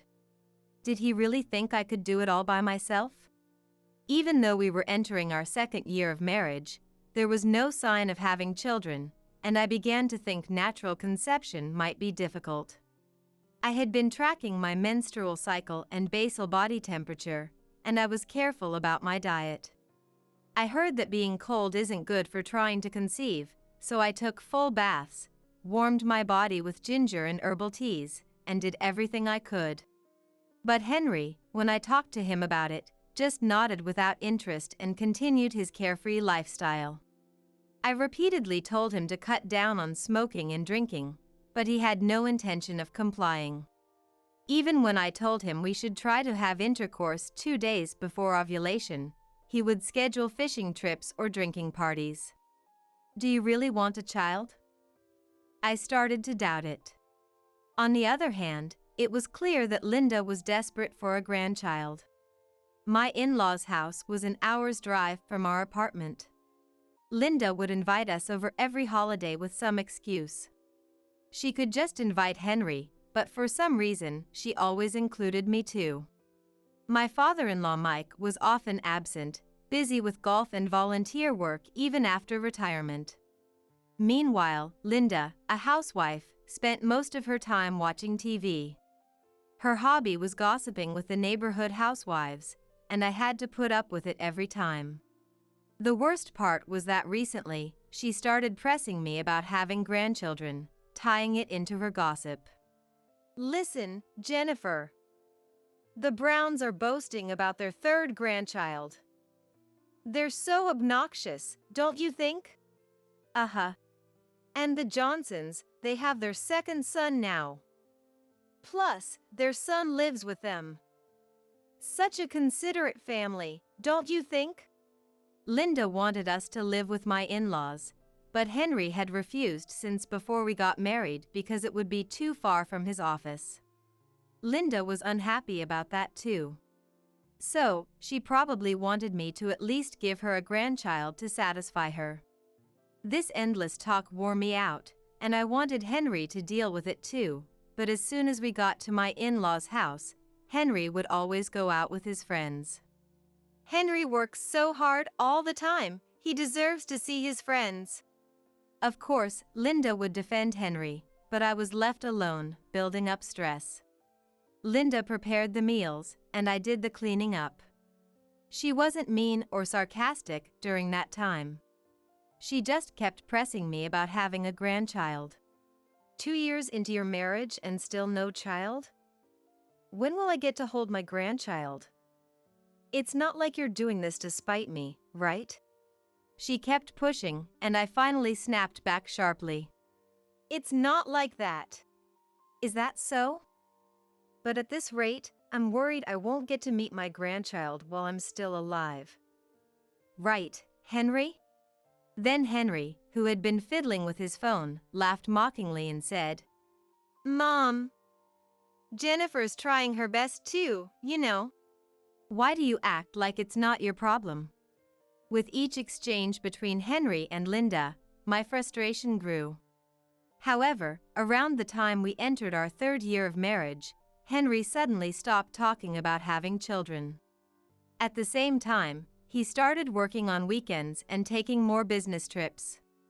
And where he used to occasionally initiate intimacy on weekends, that suddenly stopped. Even when I hesitantly approached him, I'm busy, maybe next time, he would brush me off. The same happened with Linda. When we visited my in-laws, she used to incessantly bring up other people's grandchildren, but suddenly, it was like she became a different person and never mentioned it again. One day, I arrived earlier than planned at my in-laws' house and parked my car at the nearby coin parking as usual, then walked to my in-laws' house. Henry said he would come after finishing his errands, so I came alone. As I approached the house, I saw a woman in a loose dress chatting with Linda at the entrance. I'm so glad to hear that Sophia, who got divorced, has returned to town. Looking forward to seeing more of you. Likewise, looking forward to it. When Linda noticed me, her smile stiffened suddenly. Sophia turned to look at me with a curious expression and greeted me with a meaningful smile. Nice to meet you. I'm Sophia Jones, I live nearby. Hello. For some reason, Sophia looked me up and down rudely and then lifted her lips into a smile. Sophia, thank you for today. Let's meet again soon. Although it seemed they were in the middle of a conversation, Linda hastily ended it and sent Sophia away. Afterward, Linda led me into the room, made tea in a good mood, but seemed distracted. When Henry finally arrived, Linda took him to another room for a private talk. When they returned, Henry also had a strange, beaming smile for the rest of the day. I saw Sophia again 6 months later. She came to our apartment with her newborn twins. Henry, who had been on a business trip for 2 days, was already back home when I returned from work. For some reason, he was with Sophia. Look! I had twins. Congratulations. Responding politely to Sophia, who was showing off her babies excitedly, I asked Henry. Welcome back. By the way, why is Sophia here? Instead of Henry, Sophia answered. Actually, I am Henry's ex-girlfriend. Is that so? My calm response irritated Sophia. Don't you get it yet? Are you stupid? What? When I asked, Sophia dropped a bombshell. The father of the twins is Henry. What? Unable to comprehend the situation, I was speechless as Henry put his arm around Sophia's waist and pressed his cheek to hers. I should have married you back then. After our breakup, I was so lost that I ended up choosing this. Let's start over now. Unlike her, I'm liked by Linda, and we'll get along just fine. Confidently, Sophia smiled happily at Henry. Mom always liked Sophia. She was thrilled when we got back together. She was even more thrilled when Sophia got pregnant right away, and with twin boys. She praised her for it. See? I'm not like someone else. The excited pair then turned to me with mean-spirited grins on their faces. Sorry, but you're useless now since you can't have kids. I'm tired of you always obeying me. I'm divorcing you to marry her. Henry told me as I stood there in shock. I'm being kind by giving you a week. During that time, find a new place and move out. Here, sign these divorce papers and file them at the court. Henry left with Sophia, leaving the divorce papers on the dining table. Their loud laughter echoed down the hallway as they left the apartment. Am I being abandoned? Henry's constant commands weren't out of love, but just a desire to control me. As I stood staring at the divorce papers, my phone rang. It was Linda. If you interfere with those two, I won't forgive you. Speaking to me harshly, I flinched. I never liked you from the start. I always wondered why Henry chose a dull woman like you. Sorry for being dull. I apologized sarcastically. I thought I'd accept you as my son's wife if you gave birth to a grandchild, but you couldn't even do that. Useless and worthless. She spat out hatefully. I told Henry that Sophia went back to her parents' home. When they met again, they got back together quickly. They are really well suited. Why did they break up in the first place? Did you encourage the affair? I asked in surprise, and Linda admitted it without any remorse. Yes, I wanted Sophia to be my son's wife. Getting pregnant quickly was just perfect. Linda looked very satisfied. So, is it all my fault for not getting pregnant? Of course. A wife who can't have children is pointless. You need to be replaced by another woman. She stated such a ridiculous theory calmly. So you should file the divorce papers and disappear quickly. After barking for a while, Linda hung up the phone. Even after the call ended, I stayed holding my mobile phone. I felt dizzy with anger, frustration, and sadness. What do those people think of me? I can't calm down like this. Clenching my teeth, I swore revenge. Henry, Linda, and Sophia. I'll make them regret making me feel this way. Be prepared. You haven't moved out yet? It's been over a week. Henry kept calling and messaging me every day, but I delayed it using busyness as an excuse. Even after filing the divorce papers at the courthouse, I had a lot to do. Another week later, when I was ready, I called Henry, Sophia, and Linda to the apartment, and they came with grumpy expressions. Sophia said she'd rather live in the room I used to stay in than a new apartment. So we decided on this place. So hurry up and move out. It's rude to keep relying on your in-laws. If you file the divorce papers, just go somewhere else. It seems you still have feelings for Henry, but he's Sophia's now. As soon as they sat down, the three of them started making noise, and I told them calmly. Henry and Sophia sat together, with Linda seated across from them.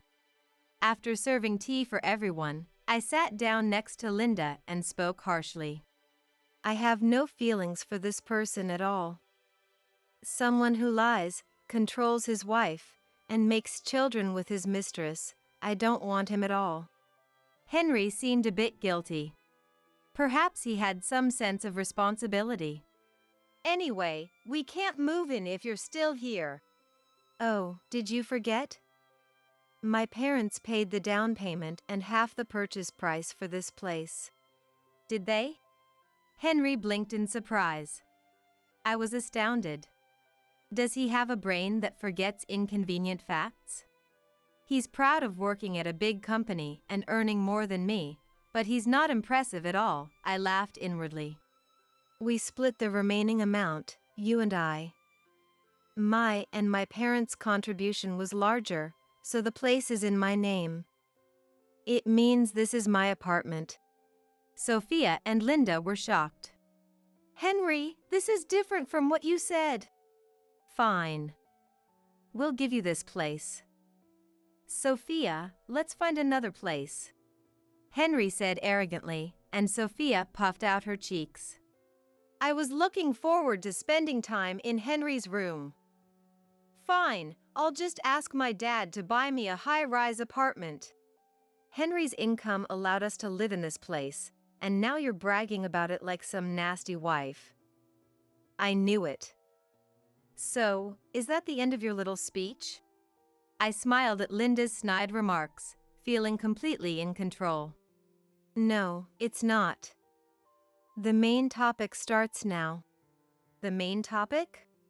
I asked you to come because I have gathered some evidence to report. From a large envelope I had prepared, I took out the investigation report and about 10 photos, spreading them out on the dining table. Henry and Sophia turned pale simultaneously, suddenly panicking.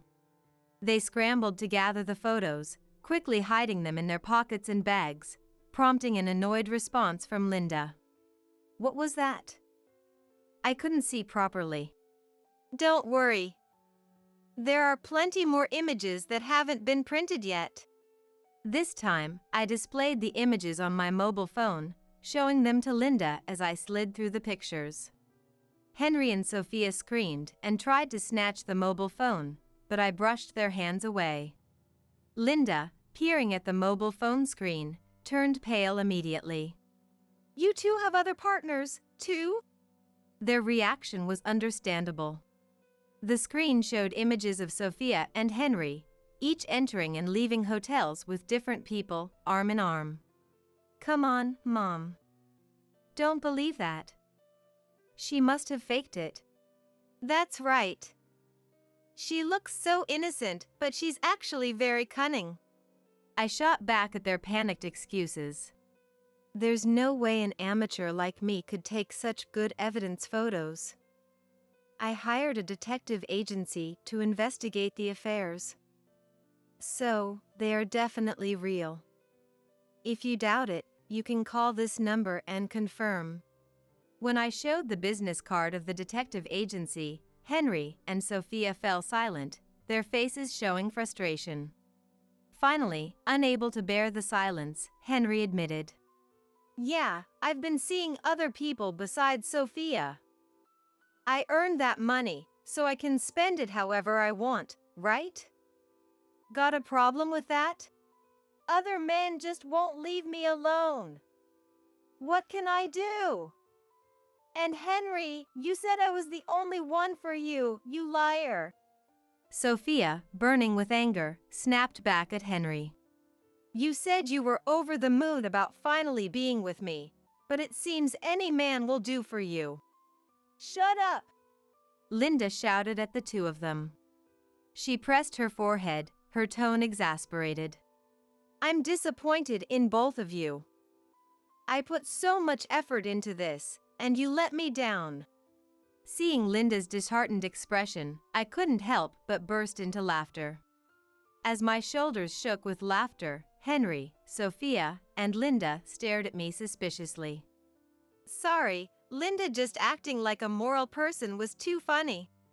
If you had supported Henry as a wife should, he wouldn't have cheated. Linda turned her attacks on me now. Her usual snide remarks continued. If you had devoted yourself to Henry and had children, he wouldn't have strayed to Sophia. It's all your fault. For someone who introduced Sophia to Henry and encouraged the affair, she sure had some nerve to say that. While I was stunned and speechless, Henry and Sophia joined in, riding the wave of Linda's accusations. That's right. It's all your fault. If you can't satisfy your husband and have children, it's no wonder he got bored. Poor Henry. All right, all right. By the way, Mom, you're looking quite lively yourself. When I spread out another set of photos on the table, Linda gasped and fell silent. Henry and Sophia, peering closely at the photos, let out dumbfounded sounds. Really? Mom's boyfriend? A young lover? Linda, you're something else. I smiled at Henry and Sophia, who were both in shock. I have recordings of their dates too. I want to hear them. They're not anything inappropriate, right? It seems a private investigator recorded them at a cafe. Ignoring Linda's panic, I played the voice recorder. Francois, I'll have the money ready soon, so please wait. She sounded so cheerful as she spoke. The parents of my son's new wife are wealthy, so I'm flattering his wife to get money out of them. Sophia is simple-minded, so it's easy. Thank you so much. Now my sister can have her surgery. I love you. In his broken English, Linda responded happily. It's fine, it's only $20,000. I love you too. Henry and Sophia widened their eyes and stared at Linda. Who is this Francois? Is he trustworthy? Don't look like that. It's fine. Linda laughed it off. He's an Italian man working here. We met on social media. He said he couldn't afford his sister's surgery because he's poor, so I decided to help him out. Linda spoke proudly, puffing out her chest. He likes older women like me who are nurturing. When I gave him the $20,000, he cried with joy. He's such a good boy. Henry looked devastated as he listened to Linda, who was in a dreamy state. Where do I even start? The name Francois is French. I'm sure everything about him is a lie.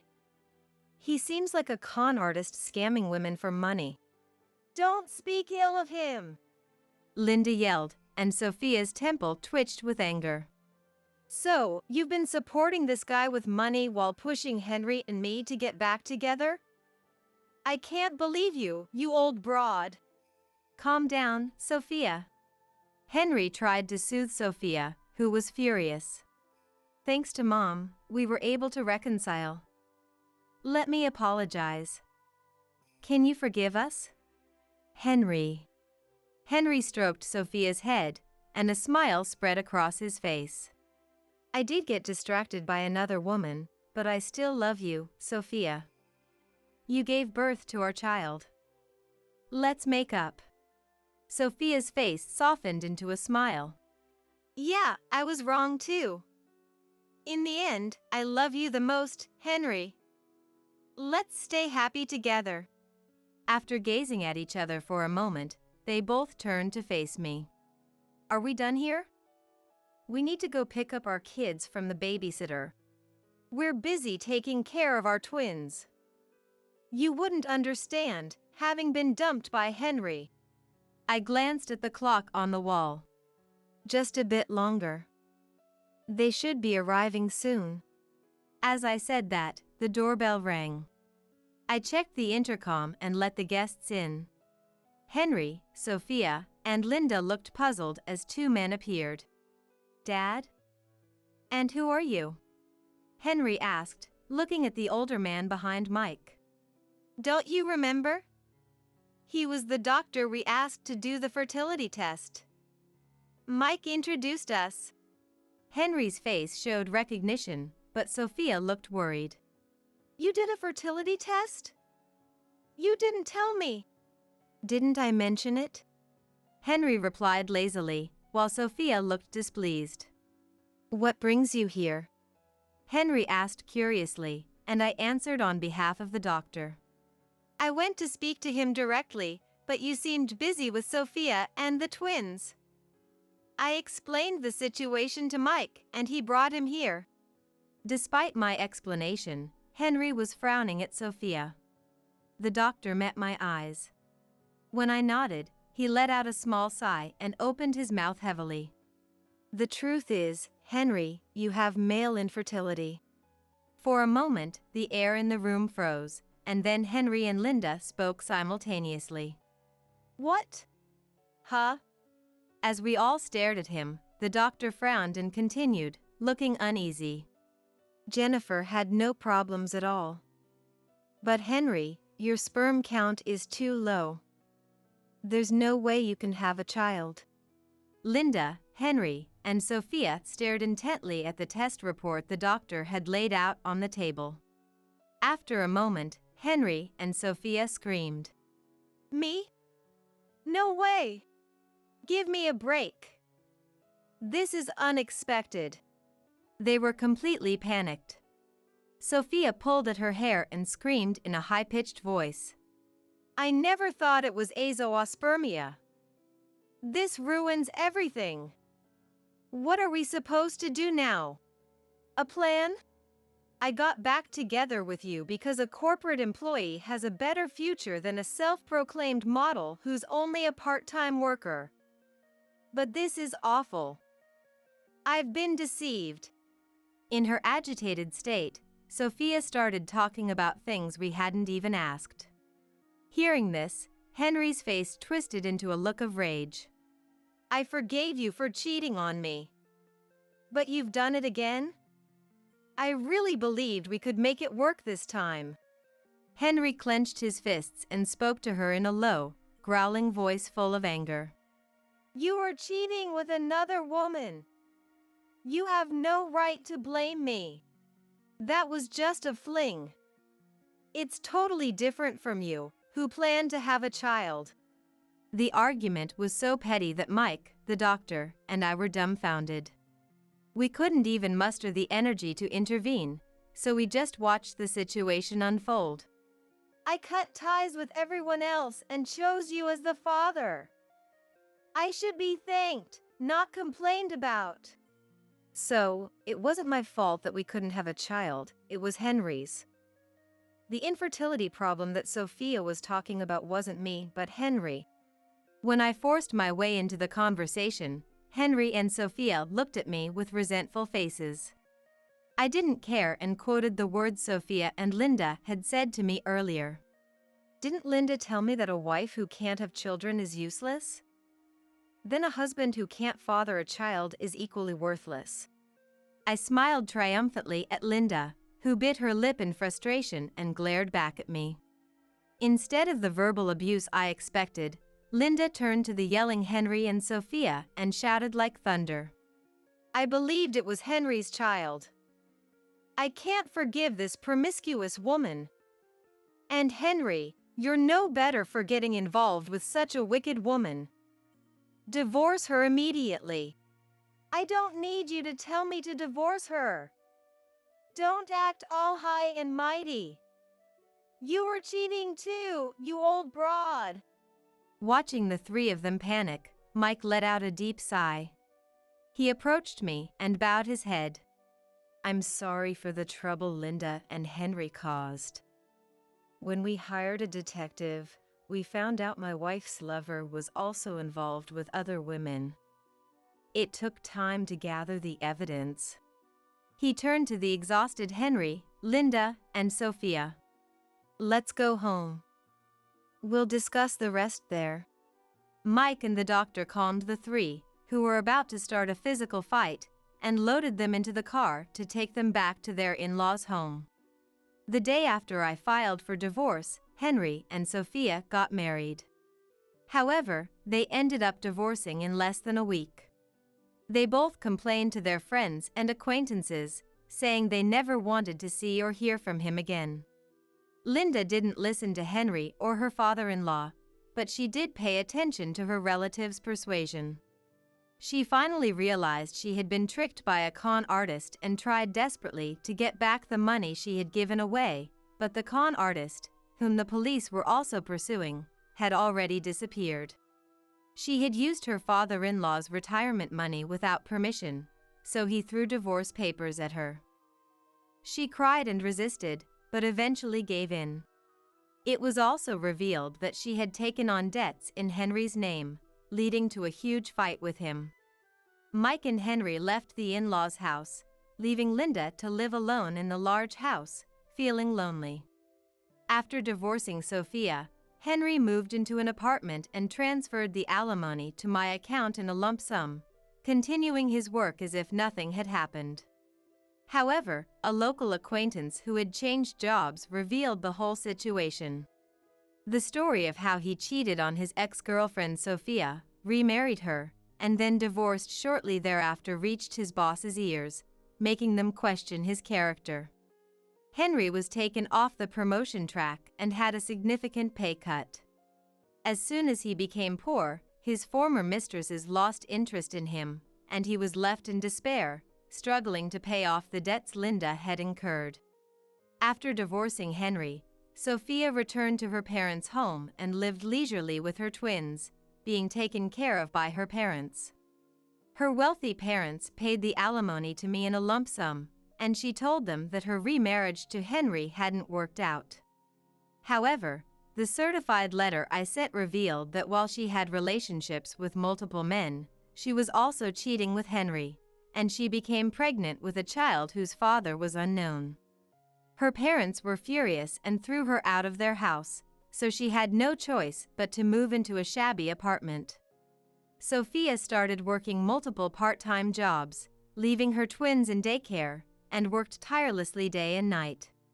There was no one to rush her to have children or to impose their favorite clothes and hairstyles on her anymore. I let my hair grow long again. I bought cute clothes from my favorite store and enjoyed the happiness of dining with friends once more. I felt incredibly lighthearted and spent my days with a refreshing sense of freedom. Although I failed in marriage, I learned a valuable lesson about the pain of being deceived by superficial kindness. From now on, I want to enjoy my work and personal life to the fullest, without any reservations.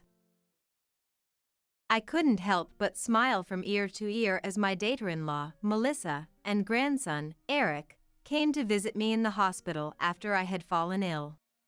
After exchanging greetings, I tilted my head in confusion at Melissa's gloomy expression and the fact that she didn't bring the novel I had asked for during the visit. While averting her eyes unnaturally, Melissa seemed to muster up the courage to tell me something as she opened her mouth to speak. However, just as she was about to say something, Eric energetically leaped onto my hospital bed with his small body. Granny, will you get better after the surgery?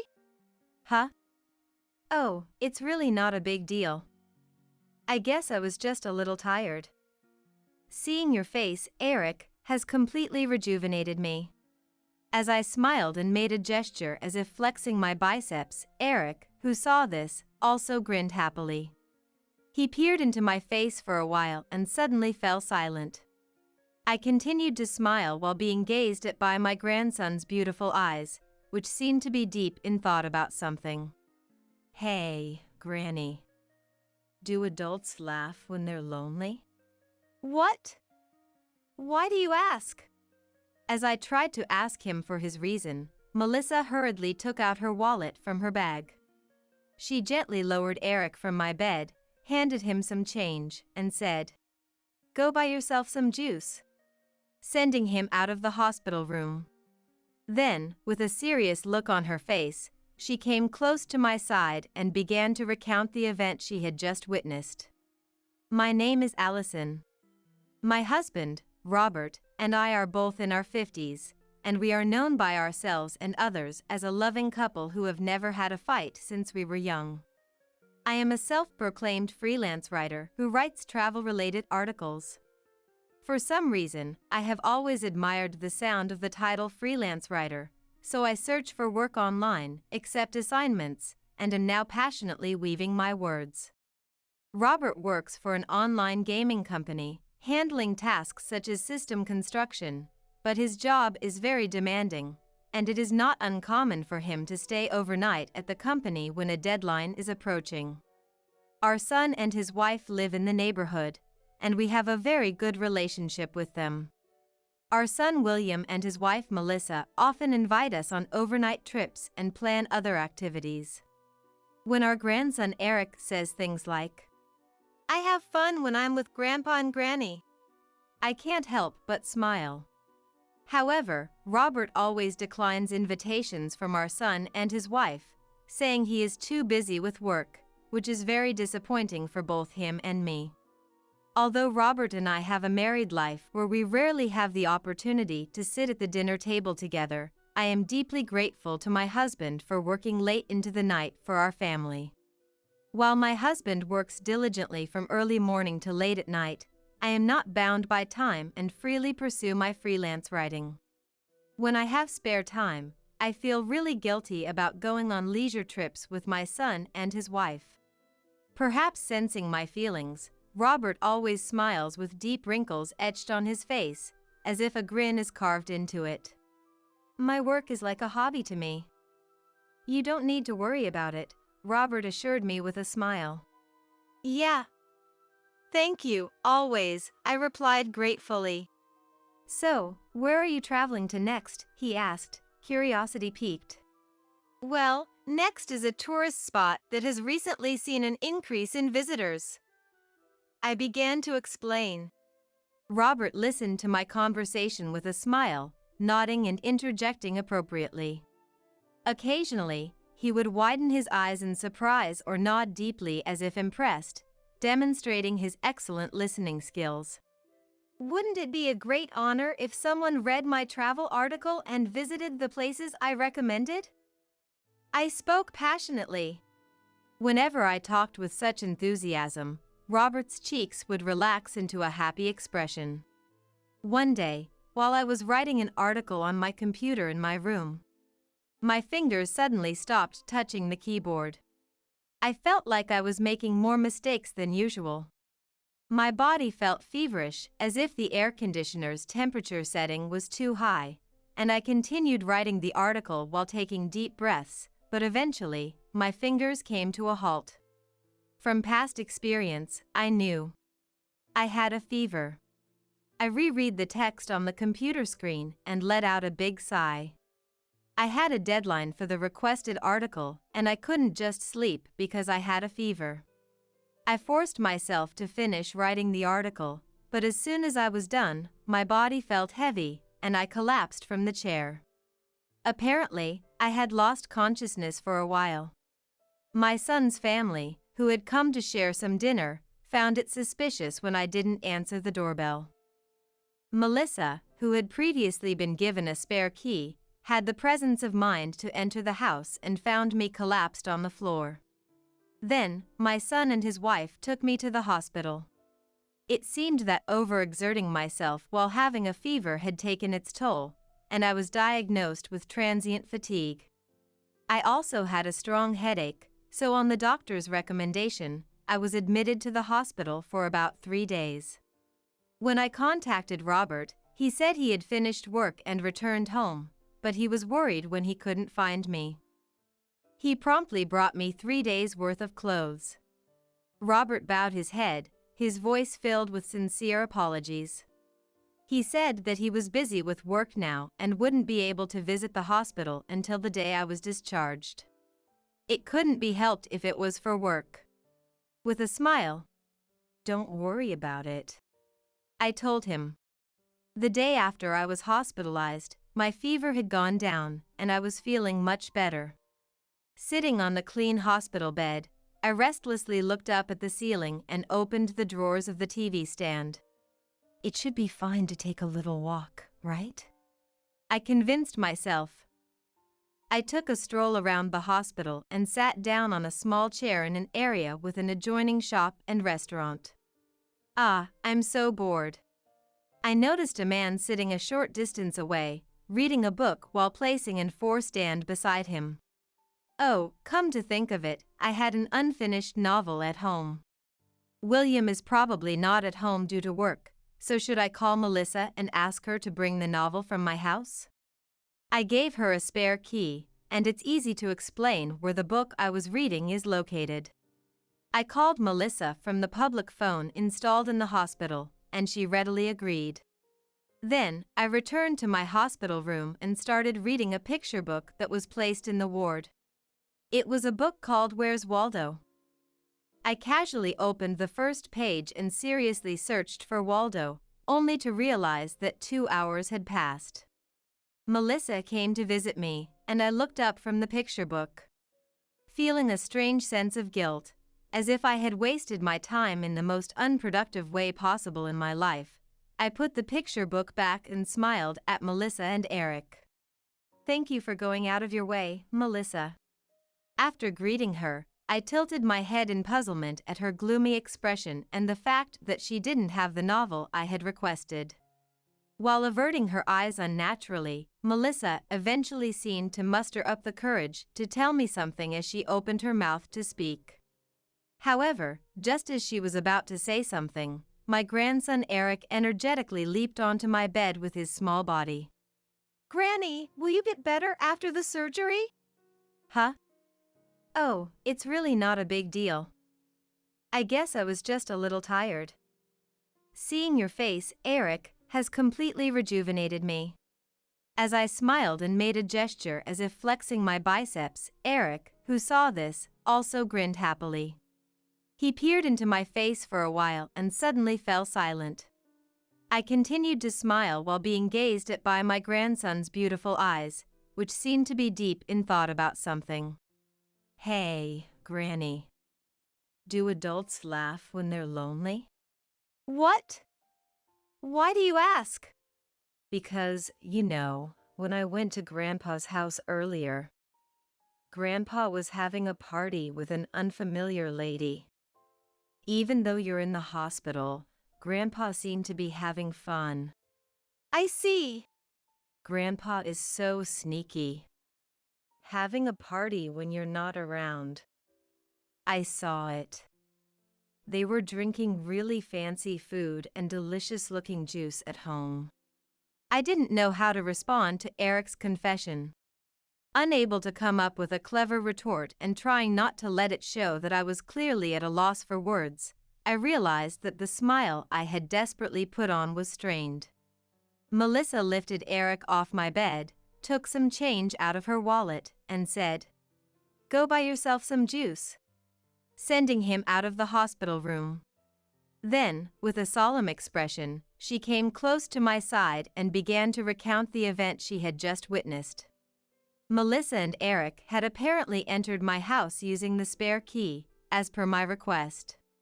Since it was a weekday afternoon, they thought no one would be home and entered the house without much thought. However, they found neatly arranged women's luggage in the entryway, and they could faintly hear Robert's laughter coming from the living room. Thinking, "Oh, is he off work today?" they approached the living room. Melissa thought he might be watching TV and laughing. However, through the slightly open gap in the living room door, they saw Robert sitting on the sofa next to an unfamiliar woman. Moreover, the woman was apparently leaning her body against his arm, whispering something faintly into his ear. Melissa instinctively scooped up Eric and left the house as is. On the way here, Eric asked me why we didn't say hello.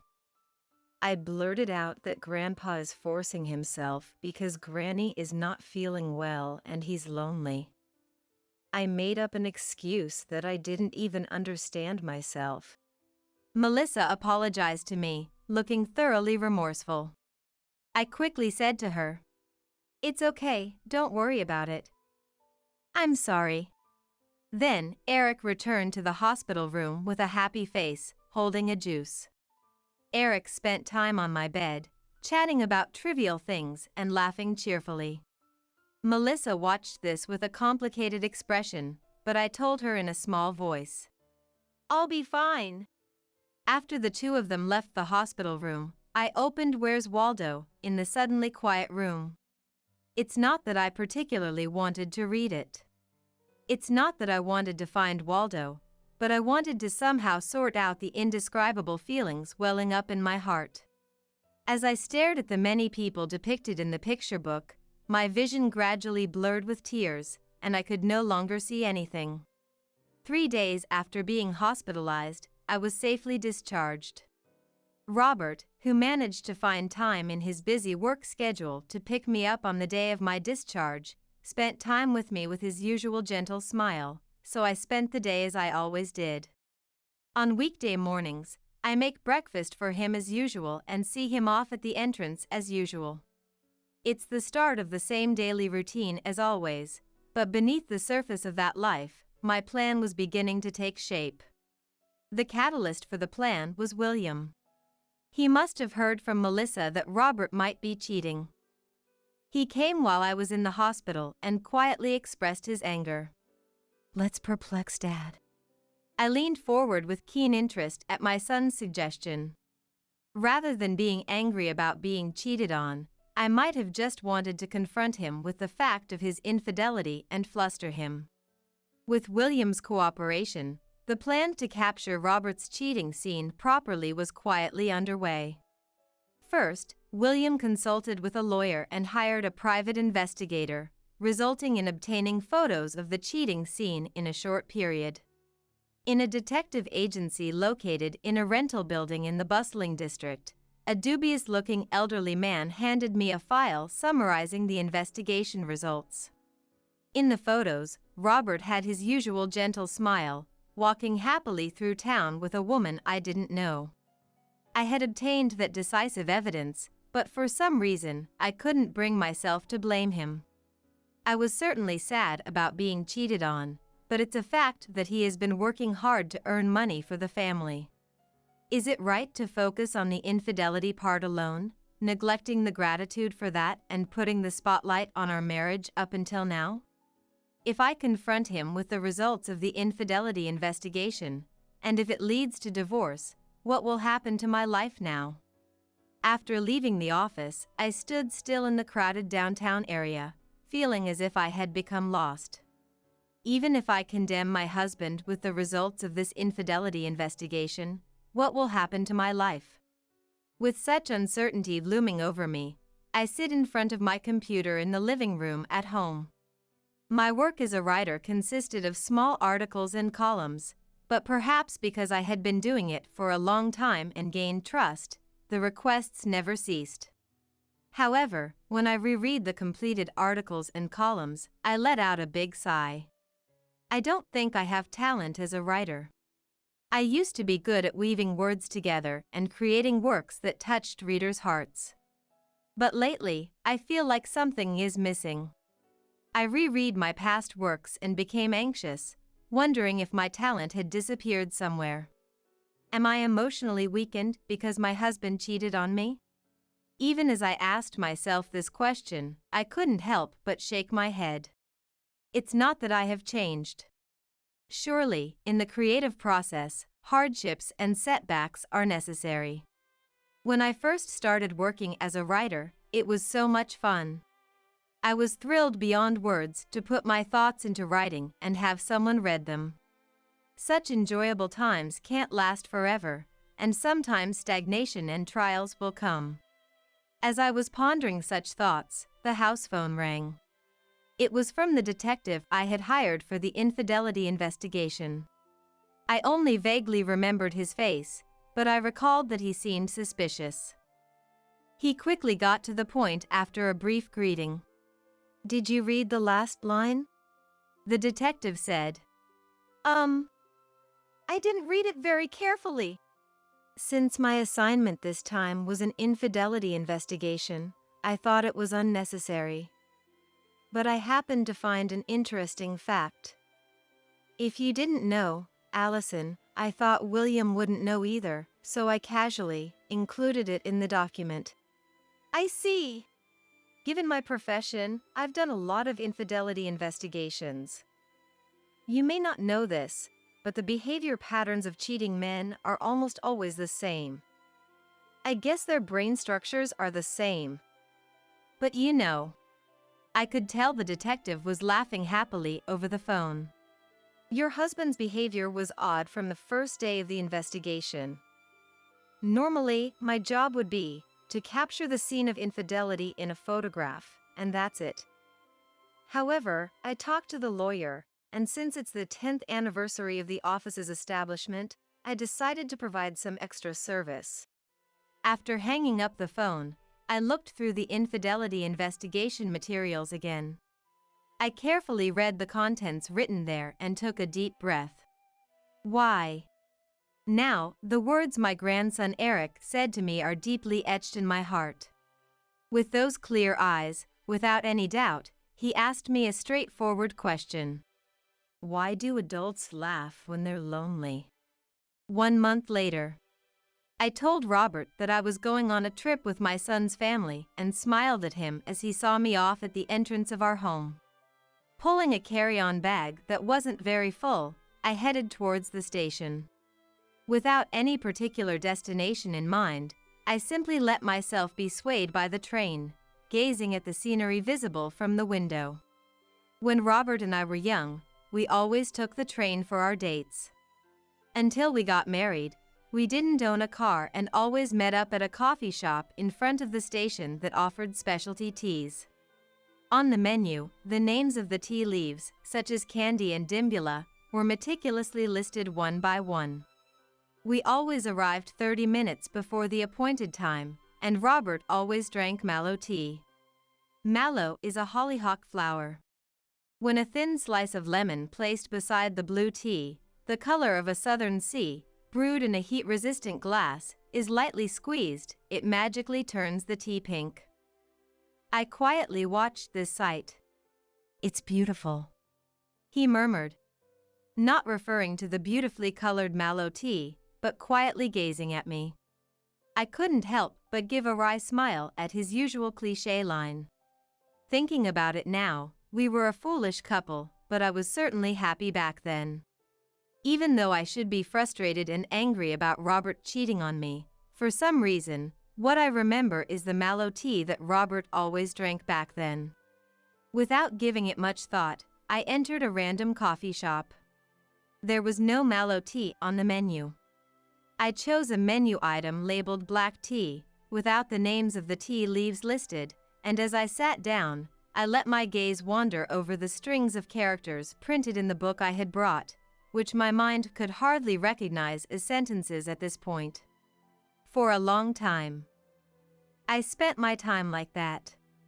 Feeling uncomfortable staying in the same coffee shop for too long, I hopped to 2 more coffee shops. Those shops didn't offer mallow tea either. I just wandered aimlessly, walking around the city, entering coffee shops that caught my eye. And I felt a little disappointed when I unconsciously searched for that name in the menu items and couldn't find it. The mallow tea in my memories was starting to become a vague color in my recollection. As night fell, I returned home. I inserted the key into the keyhole as usual and headed towards the living room as usual. Sure enough, there were Robert and a woman. The two of them were speechless. They were frozen in surprise, as if time had stopped. Quiet classical music flowed from the built-in speakers, and there were stylish hors d'oeuvres placed on the table. Warm steam rose from the blue mallow tea that the two of them were about to drink, having apparently finished their meal. I didn't utter a word. Robert didn't try to speak either. The gentle tones of the music spread throughout the living room, and a strange moment passed where we simply stared at each other.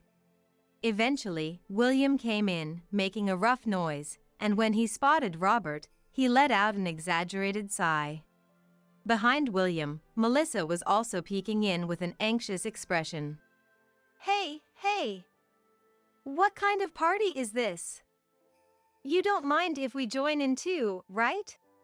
Wait a minute. What are you trying to do, all of a sudden? As Robert stood up from the sofa, the woman next to him timidly grabbed his sleeve, looking frightened. She was a plain woman, about 12 years younger than me. She had unremarkable, delicate facial features. She wore light-colored jeans and a hoodie with a stretched-out neckline. Wearing hardly any makeup, she whispered in a reserved voice. That's not it. Our relationship is not what you all think it is. Oh, is that so? But we have evidence, like photos. William triumphantly held out the photos he had in front of the woman's face. They captured images of the two of them walking together, looking close, dining together, and so on. The woman averted her gaze from the photos shown to her and smiled faintly with a lonely expression. I'm not very successful, but I'm a stage actress. That's right. She's an actress, and as part of her character development, I'm providing acting guidance to help her gain experience in infidelity. Don't get the wrong idea. Caught off guard by the unexpected words stage actress, William and Melissa looked at each other. The woman calmly explained the circumstances up to this point. She admitted that she and Robert had indeed dined alone together in this house. They had also engaged in behavior that simulated dating in the city. However, she insisted that it was all part of her character development as an actress, and Robert was simply cooperating with her. There was certainly no definitive evidence that Robert and the woman were in a romantic relationship. But when I asked why Robert had to cooperate with such a thing, the woman, who had seemed plain until now, suddenly looked at me with an alluring expression. That's because he was lonely, wasn't it? Lonely? Robert said that Allison is always going on trips and doesn't properly face him. He's busy with work, so he doesn't have time to be with her. I know that whenever I, who usually works remotely, mention going on a trip, Robert takes advantage of the opportunity to invite women over to our home and indulge himself. I also know that he told me he was staying at the company for work, but he was actually meeting with women. Everything Robert says about the company being busy is a complete lie. I know that he actually finishes work on time but spends his nights out late. I know that my kind husband's smiles are all lies. But if I denounce everything as a lie right here and now, everything will fall apart and disappear. Like a soap bubble, it will burst and vanish. The mallow tea I drank with him at the coffee shop was like magic, it was so beautiful. Have I been under a spell since I met him back then? If I were to leave this place now with a forced smile, saying something like, "So that's how it was. I'm sorry for the misunderstanding," it would be like publicly acknowledging his infidelity. As I struggled to find the right words to say, Melissa put her arm around my shoulder from the side. "Allison, it's okay. Don't hold back." When people are lonely or sad, they don't force themselves to smile. People who display the opposite emotions of what they feel are usually liars. At Melissa's words, which likely had no basis, I couldn't help but laugh. That's right. That's true. When people are lonely, they don't laugh. I can't imagine continuing to live with a husband who justifies his actions to fill the gaps in his heart because he's lonely, and spends his days with a self-righteous smile. This is fine.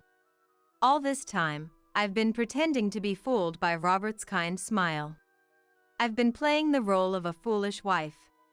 Maybe I was deceiving myself, thinking that I couldn't go on living if I didn't do that. I had been a housewife for so long, dabbling in hobbies masquerading as jobs, that I had grown too accustomed to the lukewarm comfort of my life, almost forgetting what I truly wanted for myself. The future where I could earnestly write and publish articles about the things I discovered during my travels, and have someone read them, I should start considering that more seriously. Turning away from my always calm and kind husband, I knew I had to become independent. I could no longer believe his lies. "Robert! I'm leaving you. I keep telling you, it's a misunderstanding. I'm just helping her rehearse her play. There's no evidence of an affair. And I can't afford any compensation.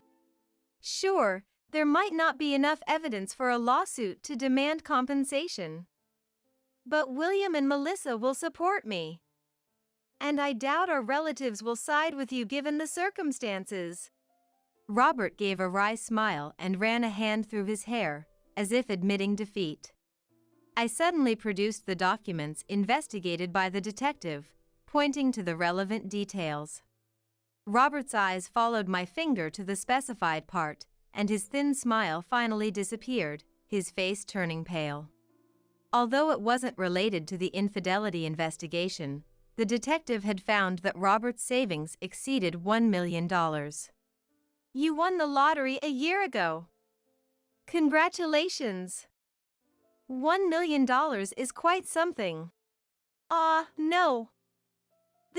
Well, you've been leaving work on time every day and taking a lot of paid leave. Did you think having money would keep you safe if your affair was discovered? I glared harshly at the woman involved with him. Even in a normal divorce, I would get at least $500,000. If you don't admit to the affair, I'll spend whatever it takes to win in court. But if you admit to the affair now, I'll only claim compensation from him. After all, you were just after his money, weren't you? The woman hesitated for a moment, then nodded slightly, looking down. William and Melissa seemed unable to grasp the rapid turn of events. In short, I was leaving Robert, it's as simple as that. The divorce was finalized without incident, and compensation was paid. After the division of assets, he still had a considerable amount of money left, but having won the lottery, he lost motivation for his job and was taken off the promotion track. The woman who had continued seeing him for a while also broke up with him as his financial situation worsened. She probably never achieved much success as an actress, as her name never became well known. William and Melissa offered to let me live with them, but I thanked them and chose to rent an apartment and live alone. Are you sure you don't want to live with us? I have plenty of money now, and I'm going to travel freely and explore the country.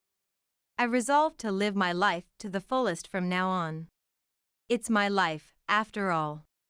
I don't want to live by watching someone else's expressions or ignoring lies I can see right through. From now on, I will express what I think clearly to those around me. Now, I'm enjoying my work as a travel writer, a dream I had given up on while doing housework and raising children. Every time I read replies and support emails from readers, or messages saying they traveled to the same places I did, my heart, once blue, transforms like mallow tea with a touch of lemon, clear and warm, with a hint of tartness. Look at that broke company trying to act big. $300 in the bank. What a big joke. I'm here to withdraw $15 million. When I said that at the major bank, they looked down on me like I was some poor, insignificant business. The banker who served me this time had harassed me in the past too. I couldn't take it anymore. I decided I would give her a taste of hell and make her regret ever crossing me. My name is Letty Blythe. I'm 45 years old this year. Many of my peers are struggling to balance work with caring for aging parents, or are dealing with the loss of a parent and the changes that brings to family dynamics. But I lost both my parents when I was just 3 years old, so my memories of them are hazy at best. I have photos, so I know what they looked like. From what I can tell, they seemed like kind, gentle people. About a year after I entered the orphanage, one of the staff members told me, "Your parents were office workers and very hardworking. On their days off, they would take you to the zoo." But even hearing that, no memories of my parents came flooding back. Instead, most of my childhood memories are of the orphanage. After entering the orphanage, I was unbearably lonely being on my own. I loved animals. I want to have a puppy. So little me would pester the staff, saying. But pets were strictly prohibited at the orphanage. So one of the staff gave me a stuffed dog toy instead. It had been sitting in storage and no other kid wanted it, but I instantly adored it. I basically never let go of that toy, carrying it with me everywhere. That much I remember clearly. Once I started elementary school, I did eventually resign myself to just keeping it in my room. But it remained my most cherished possession. Then, when I was in 5th grade, I got the idea to try making my own stuffed animals. I grabbed my school sewing kit and set to work crafting a stuffed puppy. It wasn't the prettiest thing. "You did such a great job on this." But one of the staff praised me, saying, encouraged by that, I threw myself into making more stuffed animals. I got better and better each time. By high school, I was so obsessed that I joined the handicrafts club. In my senior year, I won an award at a crafting competition. That inspired me to seek out a job in the textile industry after graduation. I've had a variety of experiences since then to get to where I am now at my current company. Looking back, I'm amazed at how far I've come, to be honest. I hope to continue making a living in the future with the crafting skills that have sustained me through life. At least, that's how I feel. But lately, I've been tormented by this one particular person. Her name is Clarice. Clarice is a 50-year-old banker who lives in the luxury condo building right across from my place. I, on the other hand, am not living in any fancy home like that. My apartment is old, built over 30 years ago, and costs $500 a month in rent. This area used to just be open fields with a scattering of houses here and there. But about 5 years ago, housing complexes and high-end condos started popping up one after the other. My apartment building has been here since way before all that development. It still remains, surrounded by these newer high-rise buildings, without ever being renovated itself. Some might think that with such a nice luxury condo right there, I should just move into that instead. At first, I did briefly consider moving. But I ultimately decided against it. The rent is just too expensive, and I don't need all the fancy amenities that come with a luxury condo. Those condos apparently have tight security, observation decks with great night views, party rooms, and 24-hour concierge service. But I'm not interested in hosting parties or admiring vistas. Plus, my landlord upgraded to high-security locks for each unit and installed security cameras out of crime concerns. My apartment doesn't have a grand entrance or anything, but for someone like me who doesn't keep expensive items at home, this is plenty. I can't justify paying over $2,000 a month in rent just to live in a luxury condo. Different lifestyles suit different people, after all. Clarice seems to be someone who likes surrounding herself with upscale things. The rings and necklaces she wears are all from high-end brands. Whenever she runs into me taking out the trash, "I just bought this new piece. I already got tired of the ring I got 2 months ago," she brags.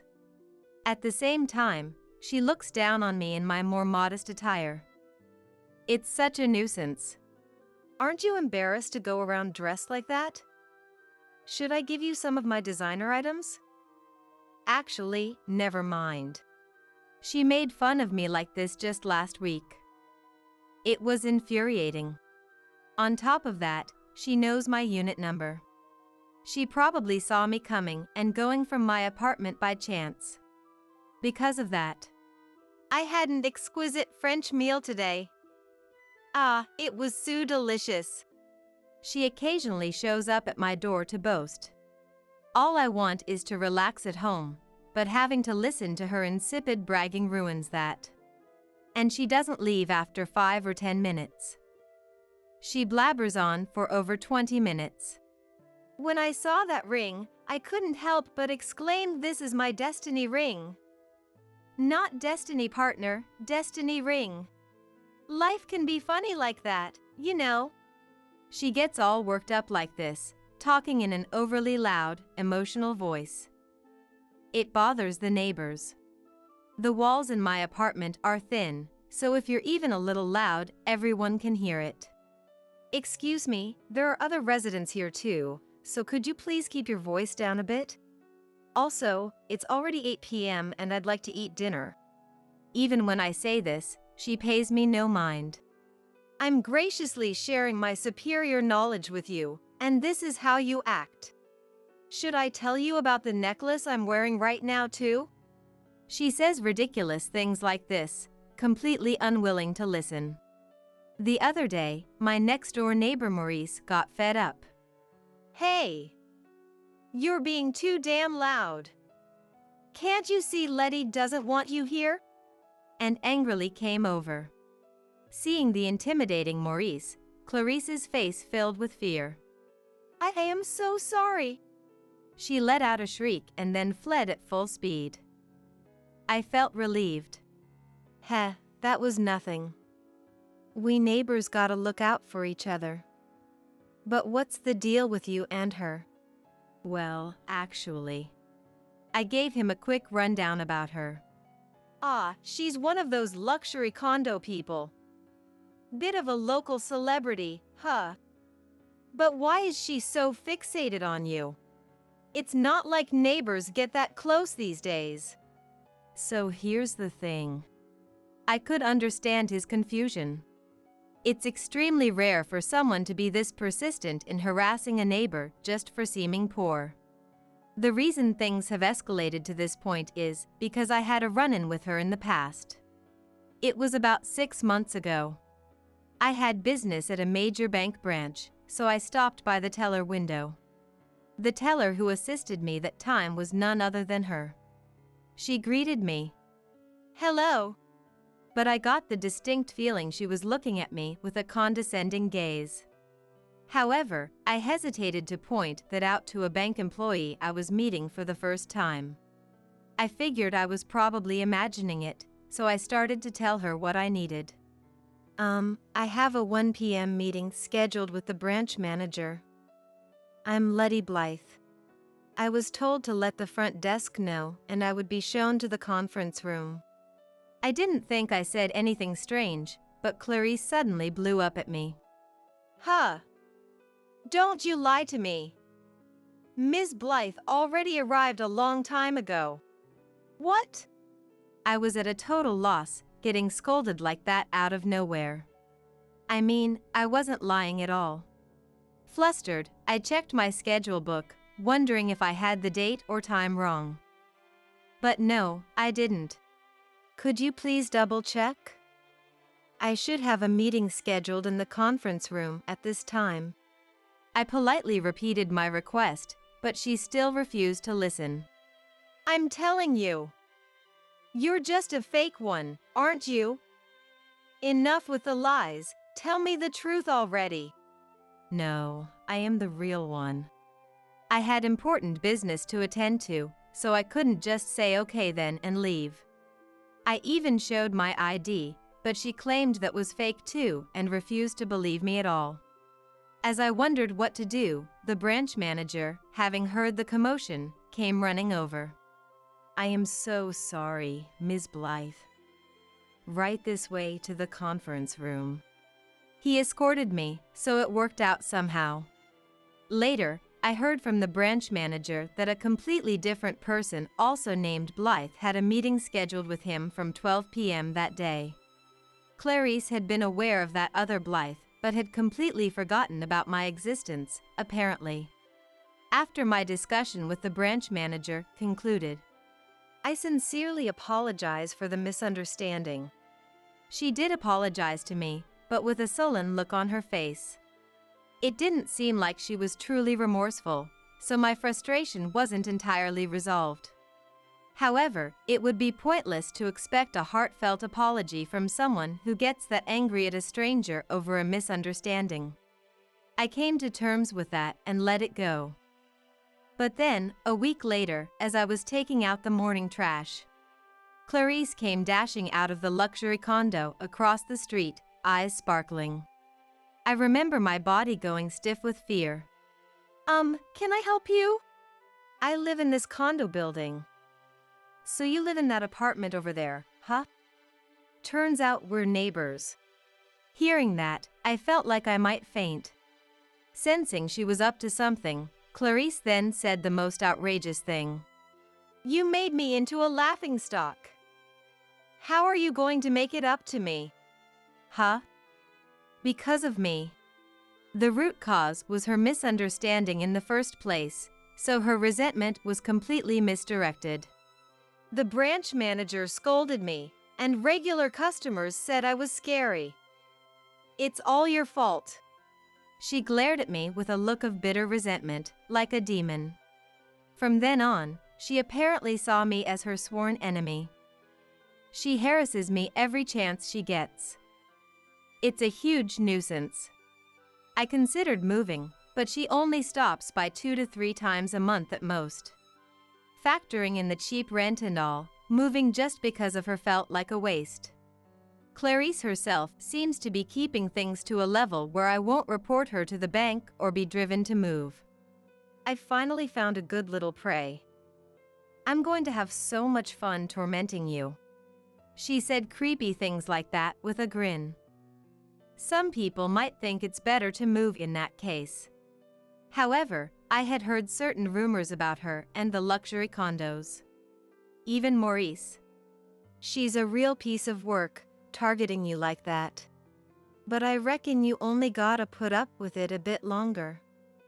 Might as well wait and see how it plays out. After hearing the whole story from me, said, "Still, trouble has a way of striking without mercy." I had another errand that took me to the major bank branch. As my bad luck would have it, Clarice was at the teller window. I instinctively wanted to leave, but it couldn't be helped. With an unpleasant smirk, "Please have a seat and wait. We'll call you when your number is up." Clarice handed me a number ticket and said, "The bank was extremely crowded, so I thought it would take quite a while." And sure enough, I was right. Incredibly, I ended up waiting a total of 5 hours. I tried to kill time by working on my tablet and, with permission, going out to do some shopping partway through. But it was simply far too long. "Thank you for waiting for so long." She called for me with a smile, and I realized she had deliberately made me wait until the very end. However, pursuing the matter would be pointless since she clearly wouldn't apologize. And it would be a hassle to make a big scene at the teller window. Swallowing my frustration, I said, "I'd like to withdraw $15 million. It's quite a large sum, but I notified the bank I would be withdrawing it today. Please process the transaction." Even I realized the amount I stated was rather unrealistic, but Clarice gave me a condescending look. "A broke little company like yours is gonna try that? You've only got $300 in your account. What a load of hot air. Huh? $300 in my account? That can't be right. What on earth is she talking about?" "Excuse me, but I think you must be mistaken again. I'm quite certain I'm scheduled to withdraw $15 million today. Please double-check your records carefully." I implored her, but Clarice wouldn't listen. "I'm not falling for some broke person's excuses. Go on, shoo.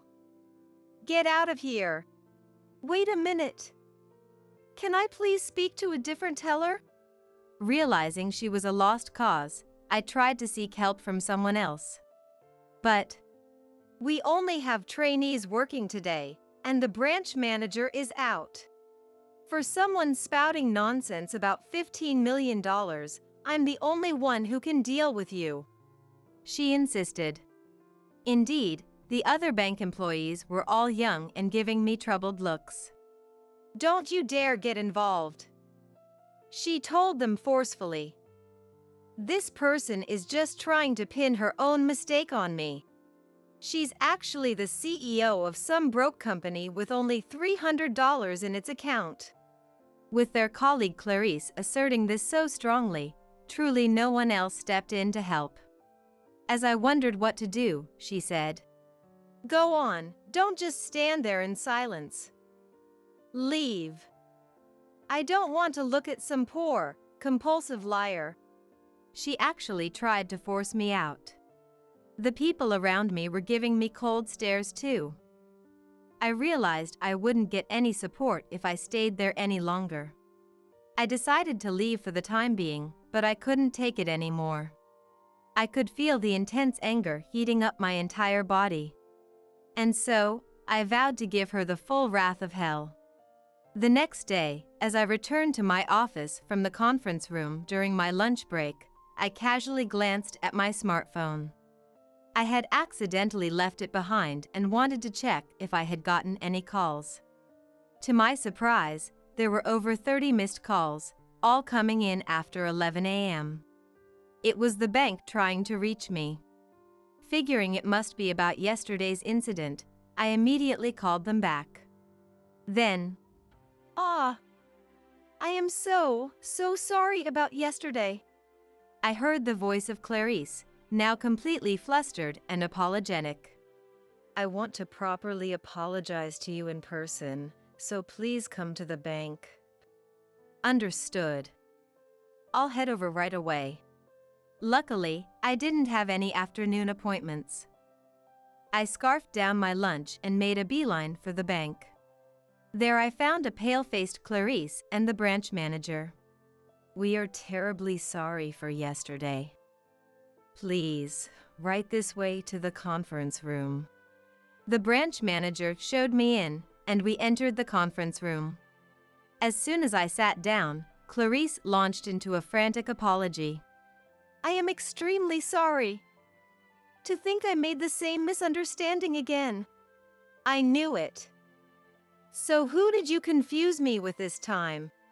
Hearing the details, it turns out the other Blythe she had mistaken me for before was involved again. Apparently that Blythe is the CEO of a company in such dire financial straits that it's on the verge of bankruptcy. That Mr. Blythe seemed so poor, with only about $300 in his account.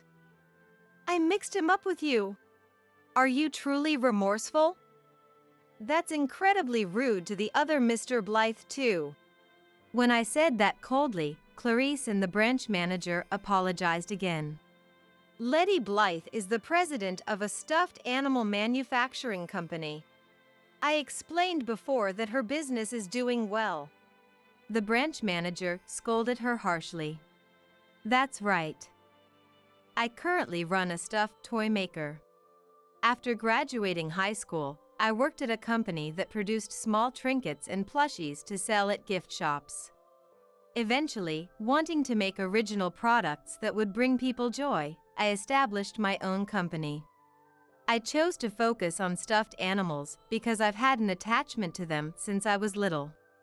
I hope that, like they did for me, stuffed toys can provide comfort to children who need it.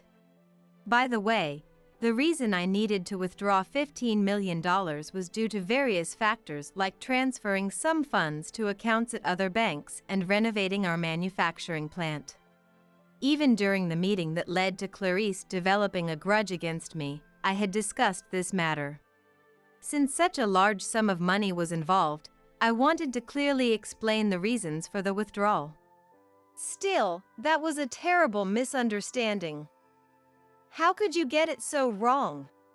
Well, since you live in that dirty, old apartment building, I just assumed your business must not be doing well. Instead of simply apologizing, she said unnecessary things. My company isn't that large, and I try not to be too extravagant for the sake of the future. It's not good to look down on people based on where they live. When I said that in an irritated tone, the branch manager apologized again. I am truly sorry for Clarice's behavior. She will be fired, so. Yes. I hope you can forgive me in light of that. Clarice also apologized repeatedly with a desperate look on her face. Is it because of the mistakes this time and last time? Or was it discovered that you were harassing me near my home? Harassing? Why would she say such an unnecessary thing? It seemed they hadn't heard about that part, so I told them everything as payback. The branch manager. I don't even know how to apologize. Stop bothering Ms. Blythe immediately. Lectured her. Yes. I won't interact with her anymore, so please forgive me.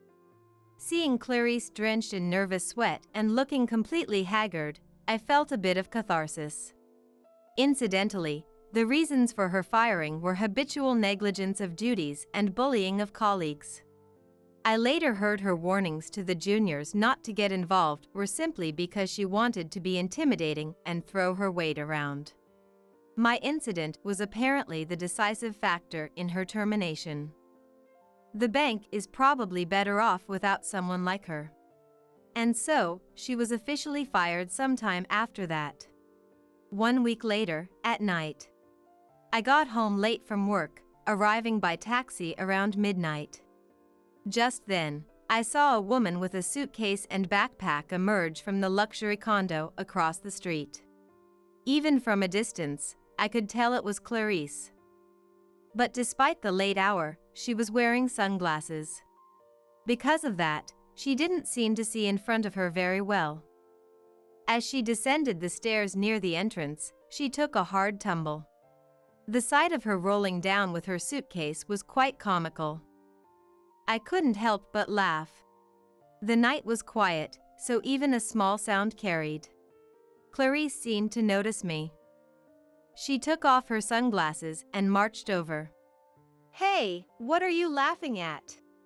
Sorry, it was just funny seeing you fall like that. When I answered her honestly, Clarice's face turned red. Don't laugh at other people's misfortunes. Instead of hanging out so late at night, hurry up and go home. I can't help it, I was working. More importantly, Clarice, what are you doing with sunglasses and so much luggage this late? Where are you going? When I sharply questioned her. Oh, I'm just going on a little trip. She made a strained excuse. You're clearly flustered. There's no public transportation running in the middle of the night like this.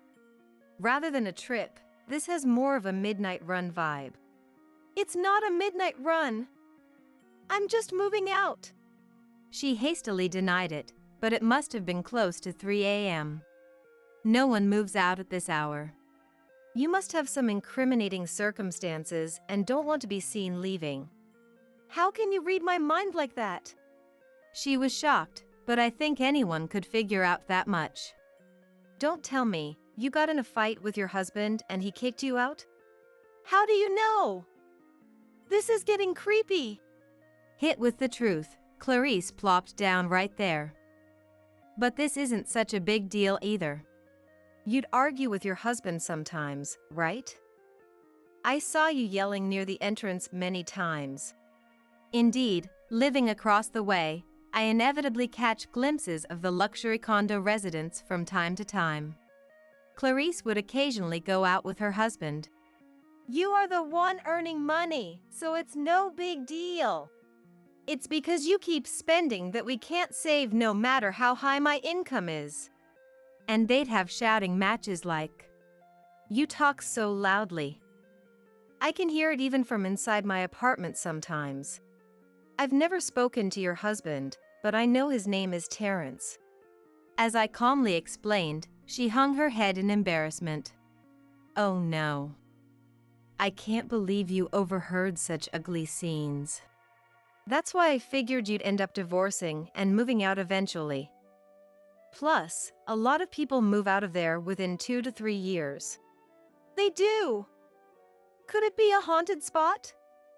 That must be it.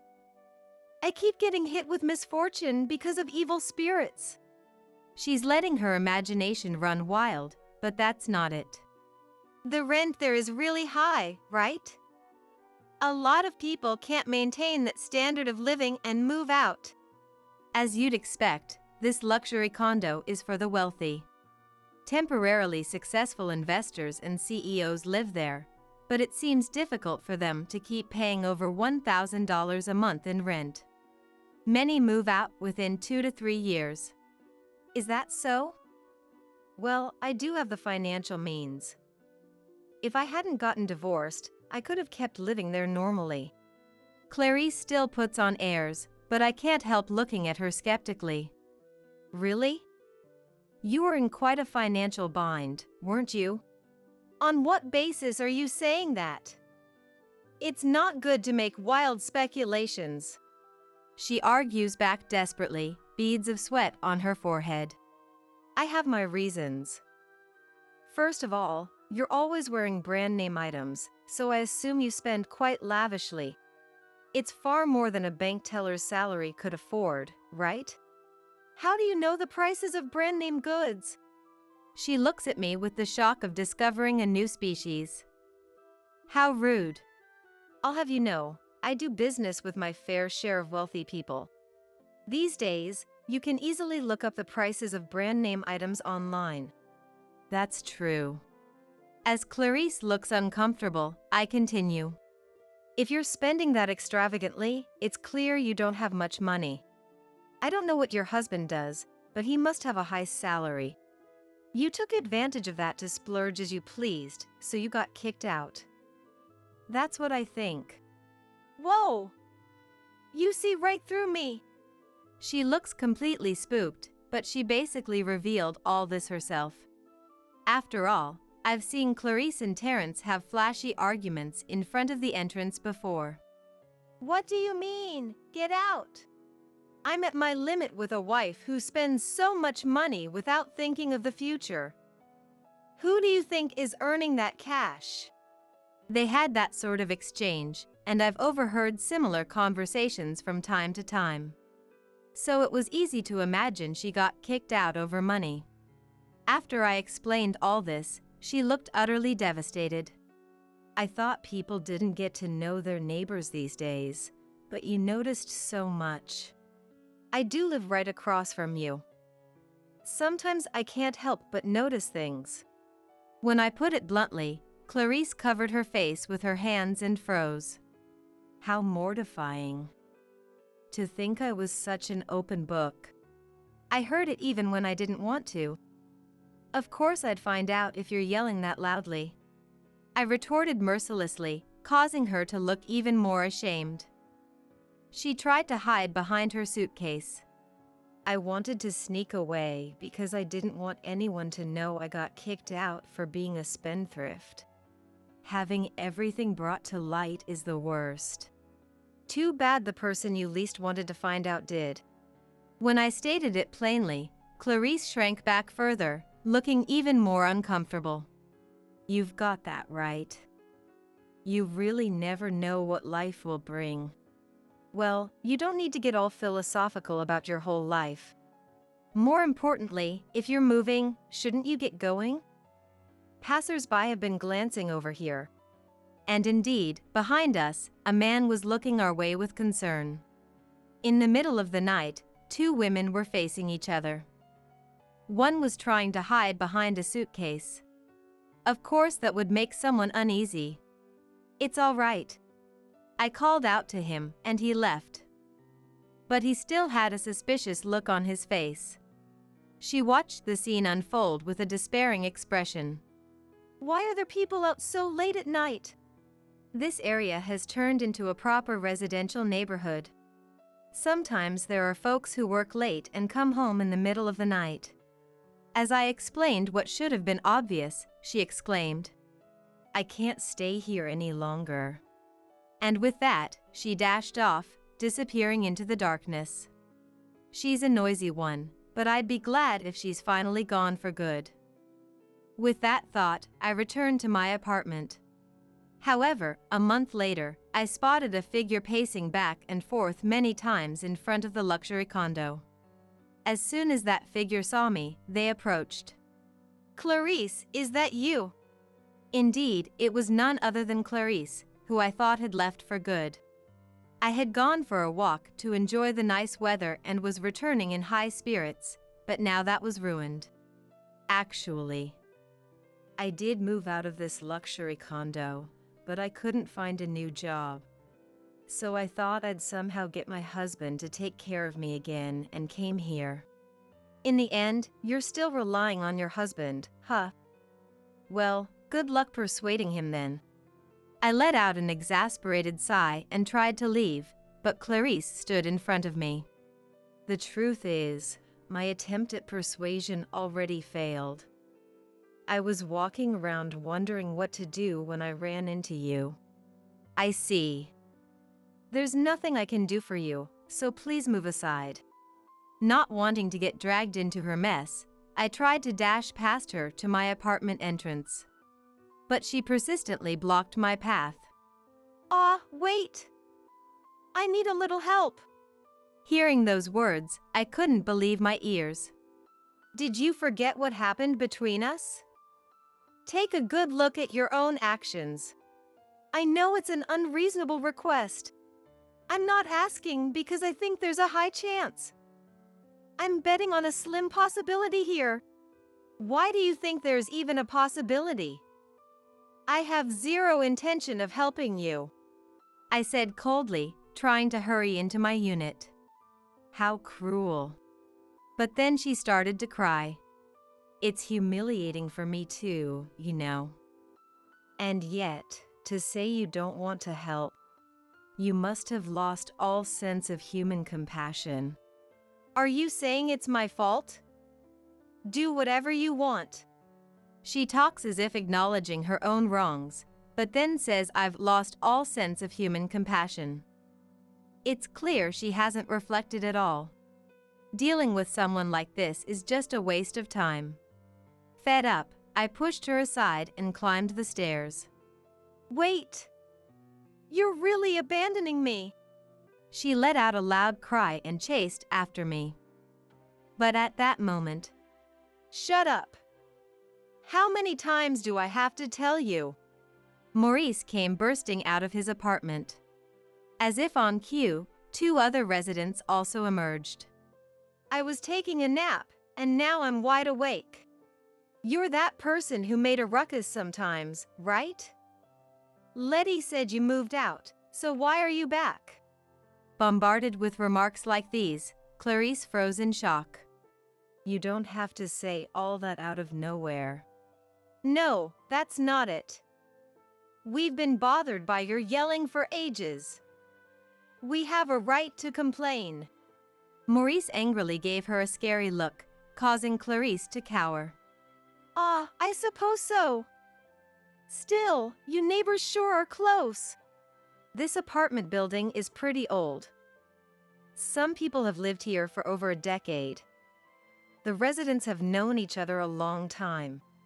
It's a rare apartment complex these days with such a tight-knit community. As I explained in a cold, matter-of-fact tone, Maurice and the 2 other residents closed in on Clarice. Get out!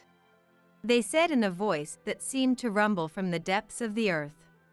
Even Clarice realized this was bad news. I'm so sorry. Her body trembling, she fled. Don't you ever come back. I yelled after her, retreating back. Perhaps thanks to the power of this neighborhood watch, Clarice stopped showing her face around the apartment. I didn't know what happened to Clarice after that, but I found out by chance when I went on a business trip.